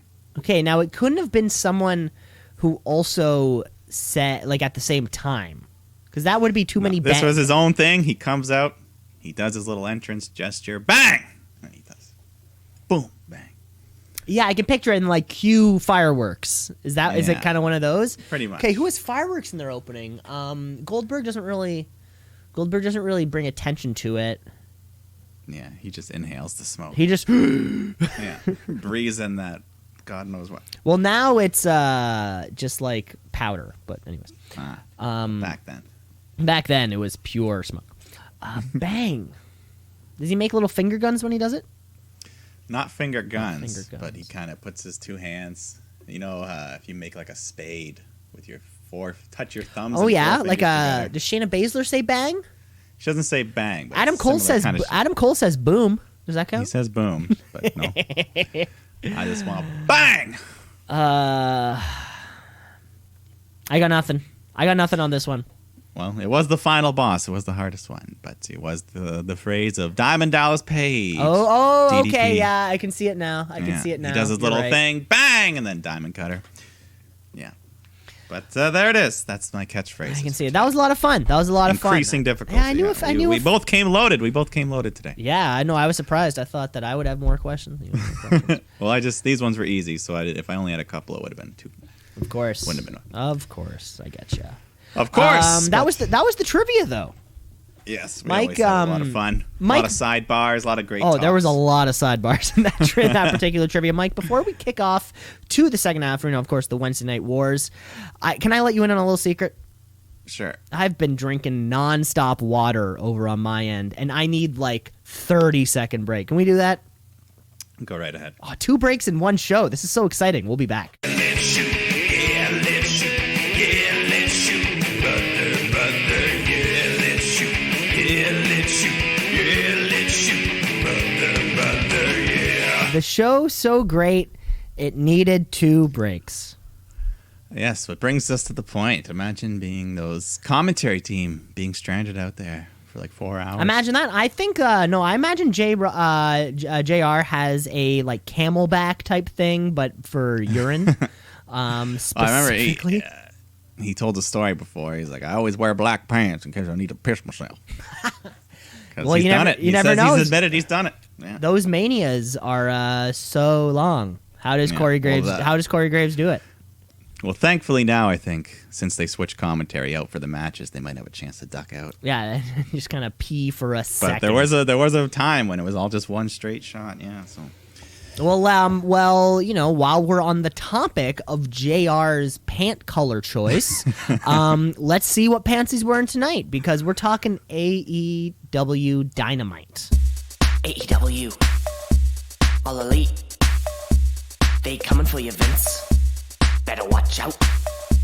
It's too sweet. Oh, yeah. Now, usually you can't see JR's pants, of course, because he's sitting under a desk. And this is a quick cut 2-hour show, so maybe he can hold it in. We have Fyter Fest coming up in a few weeks. Just announced. It's not a pay-per-view. It's going to be two Wednesdays, so Dynamite. July 1st, July 8th, that'll be the show. This is great. Just adding a little more importance to our weekly programming. You know, we have some new champions here. We have an open challenge that's going to main event the show, but we actually kick off the show with some tag team action. Hangman Page and Kenny Omega taking on Kip Sabian and Jimmy Havoc, the new team of those guys, I guess. Yeah, and this is for the AEW tag titles, which is nice. We haven't seen them defended in months, so good to have them back. Good to have Hangman back in general. And, the match kicks off. Penelope Ford's there, looking great, causing shit. So referee Rick Knox ejects her from ringside. But as the ref is busy dealing with her, Jimmy Havoc comes in, nails Hangman and Kenny with a wrench from behind. Ooh. But only gets a 2 count. So Omega and Hangman, they fight back. They take out Sabian. And then back in the ring, they hit their buckshot lariat, V-trigger combo, which is now called the last call. Yeah, okay. This is the first time they've said that? That's the first time I've heard it. Good. Because I never know. I never know if I've missed something. It's a good name. It's easier to say. So last call. They do that to Jimmy Havoc. Gets the win. Retain their titles. Anytime Kenny Omega and Adam Page defend their title, it's like a pay-per-view quality matchup. And this one was no different. This was a 20-minute, energetic, fun, dramatic little... Yeah, good near falls, that wrench spot there. I thought maybe they're going to steal it, but they kicked out. Good match. Mm-hmm. Good stuff. Then we get a vignette where Tully Blanchard's just yelling at Sean Spears and takes him into the back of a limo, and he says, "I got the missing piece." And he presents him with a single fingerless black glove. So I don't know. He's adopting some sort of new character. Character or something. It makes sense that he'd be screamed at. Sean Spears keeps losing. I would also freak out at someone if they had my face on their boxers. I'd be like, "Whoa, what the fuck?" So we'll see. We'll see this glove. He's gonna be Michael Jackson in Bad. Oh yes. Ooh, that's pretty cool. Yeah, come out with some leather and some curly hair and shit. We'll see. But. We got Brian Cage, the big bad man, taking on Sean Dean, the little unknown. But, Cage just destroys this guy, hits that drill claw for the win, as Taz cheers him on, and then Taz cuts a promo after on Jon Moxley and their title shot coming up. So Mox comes down to the ring and says, "Hey, man, I'm happy I get to fight you. You're a great athlete, but don't call my name out again, motherfucker." So, no physical contact, though, just words. Just words, and we have a mouthpiece, so Brian Cage doesn't really even need to say anything. He just needs to sit there and be intimidating. It's going to be a fun match. Yeah, I'm looking forward to it. It's another one that's fresh. Yeah, it's fresh, and how are they gonna do the finish? They're gonna do something fun. Mm-hmm. We'll see. Chris Jericho though is taking on Colt Cabana, and we got Sammy Guevara singing the entrance of Judas as best as he can. He's always a little bit late. He's always like a little bit late, half a little bar behind, a little out of tune. Words, he loves the song though. He loves it though. He's singing his heart out, so we'll give it to him. Just like us, we love the song. Yeah, and Jake Hager's out there. He attacks Cabana behind the ref's back. Jericho locks in the walls of Jericho. Cabana reaches the ropes, so Aubrey tells Chris to break, but he thinks he's won. Starts arguing with her, calls her a shitty referee. The feud continues. The feud continues. Anyway, Cabana gets a little comeback until he jumps out of the corner right into the Judas effect. And that gets Jericho the W. So, and then after he gets on the mic, starts talking about Tyson versus Jericho is what everyone wants to see. I want him right here, right now. He wants the baddest man on the planet. and out walks Orange Cassidy. And he just gets in the ring. He goes over to Jericho, grabs his hands, and slides them under his belt, simulating pockets. And then he puts his own hands in his pockets. And then Jericho and Hager take a swing at him, but he just avoids them, rolls out of the ring coolly over to the barricade where the best friends are waiting, and they just lift him over and exit. Fantastic. So when do we think, so when's Tyson Jericho going to happen? It's not going to happen at Fyter Fest. No, I guess maybe they can save it for All Out. I think that's something you kind of have to say for All Out. Maybe Jericho Cassidy is the Fyter Fest choice. Yeah, because they've been having their own little feud the past few weeks. So I dig it. Mm-hmm. Anything to get Orange Cassidy on the map. Yeah, agreed. On the card. And then after this, we get an excellent update on Britt Baker as she's rolling down the road to recovery. We have this awesome training montage. She's dragging weights behind her wheelchair down the field, working the ropes, all half-assed. And then Reba's just kind of pushing her around. Great music, great montage. Yeah, this was another fantastic one. We see another appearance of the medical staff guy, whose name I don't remember, but he's there. And then there's the one bit she's coming up the ramp. Tony Schiavone's there, and everyone's cheering. Yeah, Tony seemed like he was on her team here. He was doing that was fist a up, little funny. They kind of looked at him like, "What the fuck are you doing here?" And he's just like, "Yeah." Snaggletooth, what are you doing here? Yeah, this is great. And again, like we said, like they need to put on 2 hours of new shit every single week, and this is the type of things that we're allowed to do. Also, like they're at a professional football's training facility. This isn't you got just all these. Might as well use it. Yeah, this isn't a back room. This at the performance center. Like, no, this is where the Jacksonville Jaguars practice when it's raining. Yeah, so this was great. Keeps Baker in our minds. And of course, and she's and the amount of attention she's getting really leads us to believe that her injury is not as serious as maybe we initially thought. Because we're still seeing her every week. I feel like if she was hurt seriously and be out for months, they would take her off TV. Yeah, so we'll see. Looking forward to the next update. I am. But we got women's action here. Big Swole taking on Nyla Rose. And Swole had some cool yellow Power Ranger gear on. I loved it. Oh, is that okay? The new Power Ranger thing? Power Ranger. But it did not help her get the win as Nyla beats her after hitting her Spinebuster Powerbomb for the 3. Then we cut to Tony Schiavone doing a sit-down interview with FTR in, someone's home. I don't know what this was. In some rich-ass nice-looking place. mansion. Yeah, maybe it was just Tony's guest house. That's Tony Schiavone's guest house. No, Tony Khan, I meant. Oh, okay, Tony Khan's. Yeah, no, that's the thing. Sorry. There's other Tony. Yeah, anytime I see something lavish, especially in the set, it's helping me to contextualize the Jacksonville Jaguars practice facility and sort of where we like to know where these things are happening. Maybe this is like the ballroom that is also on the property. Like that's where you would hold the galas for the fundraising events that are happening on the field. I picture this all very close proximity. Well, wherever they are, they're having a nice little sit-down chat, and FTR just talks about their goals, becoming AEW tag champs, when the Butcher and the Blade come storming in, angry about being attacked last week. So FTR say, let's settle this in the ring. So I guess they'll fight next week. Perfect. Why not? Yeah. Then Colt Cabana gets interviewed after his loss tonight when Mr. Brody Lee approaches, tries to recruit him to the Dark Order again. And just kind of leaves the decision to him. Colt's like, I don't want to be a part of that. But he looks a little conflicted, so hopefully he does. Yeah, because we've been saying this for weeks now. We need a big recruit. Expand. Yeah. Cabana's a name. He's not top of the card, but he's enough that it would make a difference. Of course. So let's see. But let's go to the main event. We've got a TNT title match. The first ever defense. Cody defending against Jungle Boy Jack Perry, who won that Battle Royal last week. We just get a good, fast-paced, back-and-forth match early on. They're fighting outside the ring. Cody goes for a headbutt, but Jungle Boy ducks, and Cody smacks his head right into a concrete wall. And then Jungle Boy gets in MJF's face, starts yelling at him.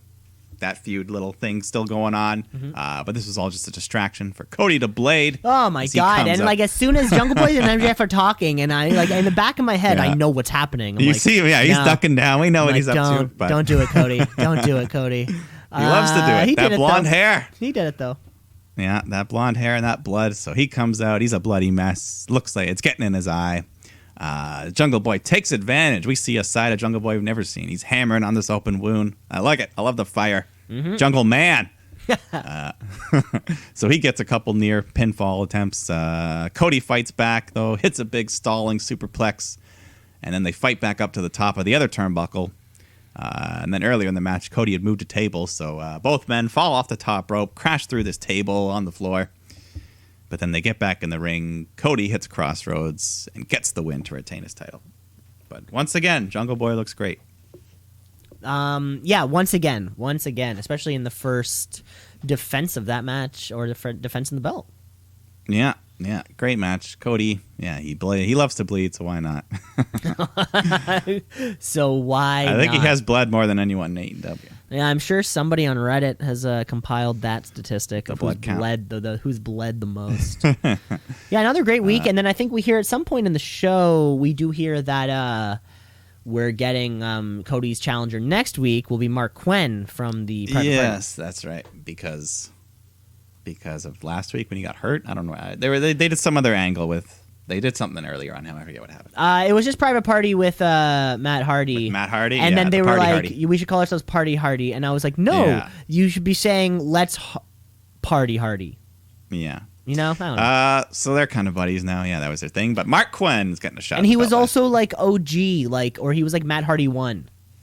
In Yeah, that, or like yeah, Matt Hardy the, 2 or whatever. the red shirt. One of the numbers. Ponytail. One of the numbers of Matt Hardy, yeah.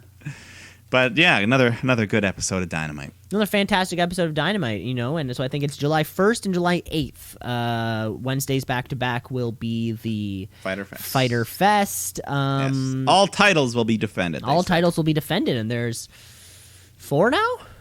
Yeah, 4 belts. So that'll be fun. I'd love if there was a. It might call me crazy on this one, and I know we just added the TNT Championship. What about some kind of like a 6-man tag belt? Kind of similar to the way New Japan has these large multi-man matches that are always bangers. Yeah, I could see that. I think they'll also add a second women's title, whether it's women's tag titles at some point Women's or mid-card or something like that. because we got that division's building up now. Yeah, of course, build it and then give them something to work towards. Yeah, but either way, we got 4 hot title matches coming up Very, very excited. by the end of the month. Well, let's switch gears. Moving on to the other side of the Wednesday night. Of course, we do have the culmination of the Cruiserweight Championship tournament. Of course, Drake Maverick's job and career is on the line tonight. What else do we have? We have In Your House pay-per-view this weekend. Yes, this is the literal go home show. They want you to go in your house because we're going into our own personal homes. The show kicks off just with immediate women's action. Candice LeRae taking on Mia Yim. Yes, these two been feuding. So early on, they take the fight outside the ring, and they're just so consumed with beating each other up that the ref counts to 10, ending the match.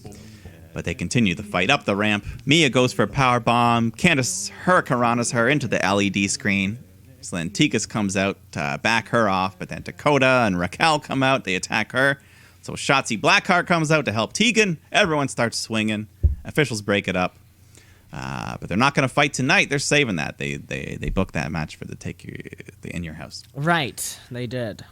Yeah, but instead, Johnny Gargano and Keith Lee come out, and they're jawing at each other. So Regal sends word that we're going to have a mixed tag match. So we jump right into that. Candice and Johnny taking on Mia and Lee. And majority of the match, I feel, was like Yim and Candice just wrestling. Yeah, the other two were Johnny Gargano was wearing like white pants. Yeah, he was like a little Keith Lee tracksuit had a thing. little sweatpants on. I'm like, Yeah, these guys he was aren't like, ready. I'm not ready to compete. They're not ready to go. But back in the ring, Yim at one point hit this awesome bridging dragon suplex into a pin. But Johnny comes in, sweeps her leg out to break it up. He's, man on woman contact. Mm-hmm. Yeah, that happens. So Keith Lee doesn't like this. He chases Johnny around, beats him up a bit. He picks him up for the spirit bomb, but then Johnny stabs Keith Lee in the eye with his car keys. Vicious. So that's a good thing, though. He was in his street clothes. Good thing. Yeah. And then as Mia goes to check on Keith, Candice rolls her up from behind, gets the 3. So the heels go to leave. Lee is yelling at them with his hands. Then he gets his hands like squished on the steel steps. Anyways, Johnny stands tall and to go home. This was a mess. This was a mess. It's like we booked 3 matches in like 20 minutes, and I was confused the whole time. Yeah, it was. I don't know. Exactly. It didn't really change anything. Like nothing really happened, but we were trying to book these 3 matches right off the bat, or kind of get us a little excited for. I don't know. It was weird. Anyways. Yeah. Johnny versus Keith. That's gonna. But then we go to backstage. Blondie. I don't know her name yet. Isn't that Sarah Schreiber? I thought this was a different one. Huh. Okay. Well, maybe we'll I have don't to know. look into it. Something.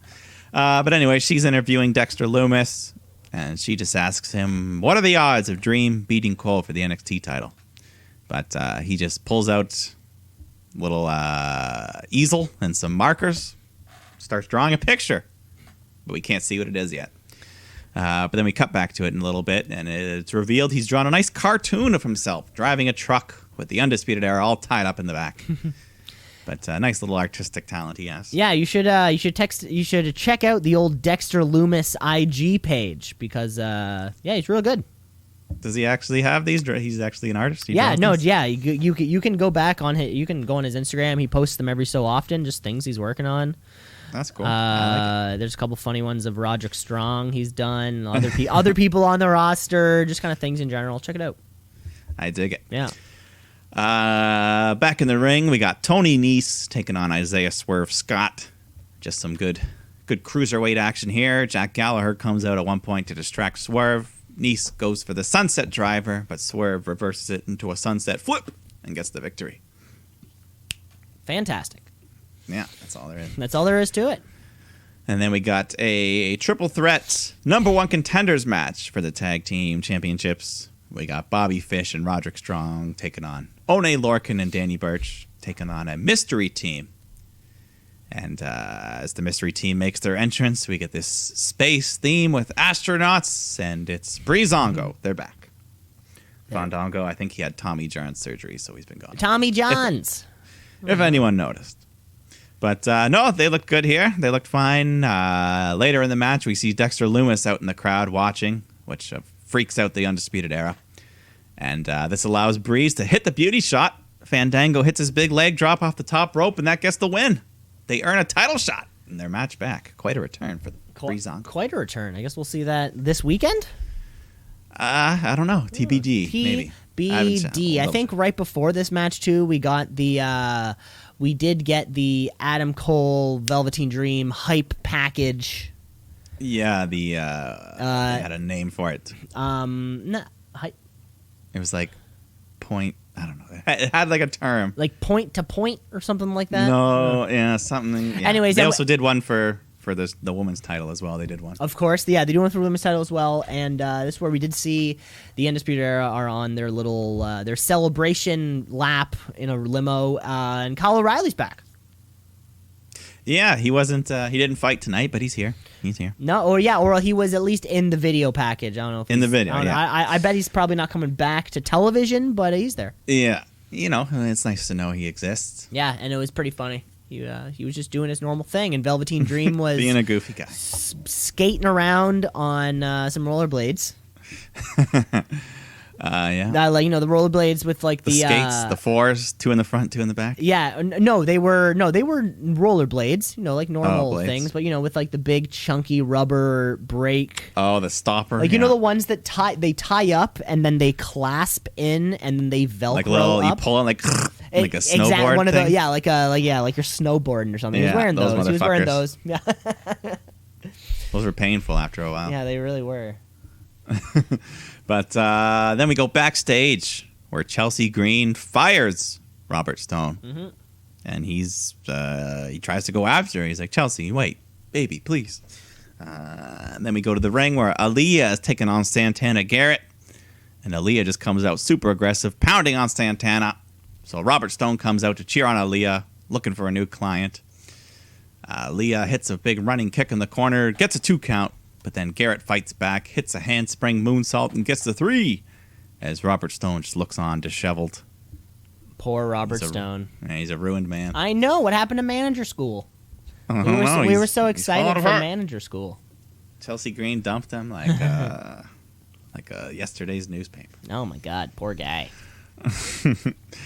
Then we go back to Cameron Grimes taking on Bronson Reed.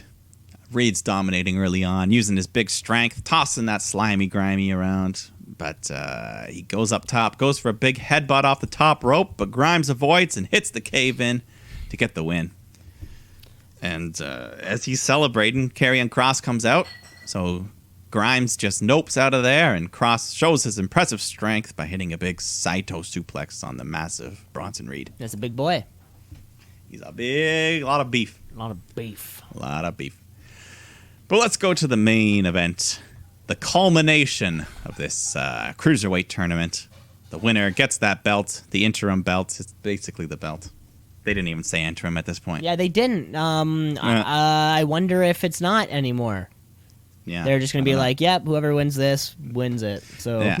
So, anyways, we got Drake Maverick taking on El Hijo del Fantasma. Yes, at the beginning of the match, Fantasma goes for the handshake, looking like he's going to be a good sport. So Drake accepts it, but then Fantasma just pulls him in, goes for that sneaky quick win. Drake kicks out. So then for most of the early part of the match, Fantasma's beating him up. Drake's fighting for his life. Fantasma hits a big sit-out powerbomb on the floor. That's got to hurt both men. Eek, yeah. Yeah, but Drake's kicking out, though, but he's screaming in agony. He was selling a lot here. Just lots of pain. Phantasma keeps going hard. Drake won't quit. The crowd's behind him. He's kicking out of some big moves here, and he's like, I won't quit. He slaps Phantasma in the face, which enrages him. So he just starts nailing him in the back. That was just working on that injured back of Drake. But he starts his comeback. He hits a big elbow drop. He knocks Phantasma to the floor. And then when Phantasma's out there, the masked luchadors, the abductors, come down to the ring.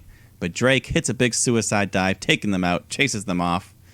But then he gets back in the ring and eats a super kick from Phantasma, followed by the Phantom Driver. And that gets the win. El Hijo del Fantasma is your new Cruiserweight champion. El Hijo. This also, huge take, so Drake Maverick, sorry, bud, lost your job. The dream is over. The dream's over. This is the first time we've seen the masked fucking shit disturbers inside. They've never They came up once. When did in the earlier round? They came up to the guardrail and tried to grab him once and ran off. When? I think in the first or second match of the tournament. Oh, okay, shit. You know, I must have missed that. Okay, but what we've learned is that they've entered the threshold of the performance center. Yeah, they're not afraid to come crossed inside. In. So interesting. As I've said all along, I think they're working with Phantasma, and they just helped them win the title here. God, I guess only time will tell. Only time will tell. But yes, Drake Maverick, he's lost. He's defeated. The crowd's giving him a standing ovation as he walks up to the ramp, walks to the back to say his farewell. But Triple H comes out, and he shakes his hand, and he gives him a contract, a newly minted contract. Drake signs it with tears in his eyes. Tears the dream continues. in his eyes. Real tears, yes. Wow, that guy's good. He dead. sold us on the first set of tiers that he was fired, yes. and now he sold us on these tiers. Drake Maverick, what a hell of a run he's had, and he has a job. Yeah. He went from being the perennial 24/7 joke runaround, which he did great at, but now he's taken seriously as a babyface. We love him. We love it. It means a lot of stress for a newlywed, I'm sure, to lose their job. So it's great that Drake Maverick gets to keep his. Yeah, and yes, at the end of the show, he holds the contract above his head like it's a championship. So might as well, but he's back. He'll get that cruiserweight title sometime soon. Fantastic. And that was NXT. Let's just move right over to the In Your House pay-per-view. Because, Mike, I'll be honest, not much that happened on that show got me excited for this week. The Adam Cole video package was great. Charlotte Flair video package was fine. That's about it. This was like a bad go-home show, if I may say. There was a cruiserweight title to be made. But it's weird that it didn't culminate here, possibly. Yeah, they could have booked that match on In Your House instead of the one match we did get created on this show. I'll just book it at the bottom of the card. We got the 6 women's tag match because Mia Yim, Tegan Knox, and Shotzi Sweetheart are taking on Candice LeRae, Dakota Kai, and Raquel Gonzalez. But yeah, that match you could have swapped with the Cruiserweight title match, and I wouldn't have minded at all. Yep, so a quick throw them all in there. Faces, But baby faces get the win. Yeah, I won't complain about Shotzi being on a takeover. So Baby faces get the win. give the baby faces the win. Let's have some fun. But let's move on because we got Finn Balor's taking on Damian Priest in just kind of a grudge match because Priest attacked him a few weeks ago. Again, I don't even think they booked this. I think they showed week. like a 1 minute clip or something. Yeah, it for seems the like match. all the real matches on this got video packaged. Yeah, pretty Odd. much. Okay. It was a little odd. And then we also got Tommaso Ciampa taking on Karrion Kross in his first real serious match. So we'll get to see what he can do. And Scarlett will be there doing her thing as well. Yeah. And Oh, yeah. then- This will be fun. This one it'll will be fun. fun. It'll be nice to see because, I think we've seen one match from Kross where he just squashed a guy. But, Yes. yeah, we'll see what he can do. Keith Lee defends his North American title against Johnny Gargano. And, what should just be a fun match. We'll see. I'm sure Candice LeRae will be there fucking around. Mm-hmm. I don't know. I think Johnny could steal this with some sneaky business. Take it back. Take it back. I don't know. I think Keith Lee's time in NXT might not be long. Oh, you knows? think he may be on the up and up? Yeah, because Johnny Gargano's never leaving NXT, so that's okay. We know Yeah, that. it seems like it. Yeah, so I could see him either way. I don't know. With help from Candice winning this title, because Mia Yim has a match earlier in the night. She might be out of the picture. Interesting. Yes. And then Charlotte Flair is defending her NXT Women's Championship in a triple threat match against Rhea Ripley and Io Shirai. And I think this is the time for Io Shirai to win that belt. Okay. I mean, yeah, we do need Charlotte Flair to get back on her regular scheduled program. Yeah, go back to Raw, do your thing. Because she's used, I think, only one of her 4 brand to brand invitationals. But we can't have her keep going brand to brand. Yeah, maybe it's right. Maybe it is time to bring Charlotte back to Raw. Have Rhea and Io Shirai keep this women's roster afloat. Excuse me. Yeah, and Io. She deserves it. Why not now? Why not now? Why not now? But let's go. Main event. Adam Cole defending his NXT Championship against Velveteen Dream in a last chance backlot brawl, where if Dream loses, he can no longer challenge for the NXT Championship while Cole is still champion. They chose to have their match in the most dangerous place in South Florida. Yeah. On a ring surrounded by a bunch of cars. It may be pre-taped. Who knows? I think it'll be. I don't know how cinematic. I wonder with how it, but cinematic it'll be. Also, this is big too. As soon as this little step here is getting me, because Dream's definitely not going to the main roster without kind of dominating NXT. That's definitely that can't happen. He spent too much time in NXT to just leave it without winning that. Without winning, Big one. But Adam Cole, oh my God, his contract's almost up, we've heard. No he just word on passed the a year re-sign. He just passed the year of reign. It's scary to me that because Adam Cole will not work on the main roster.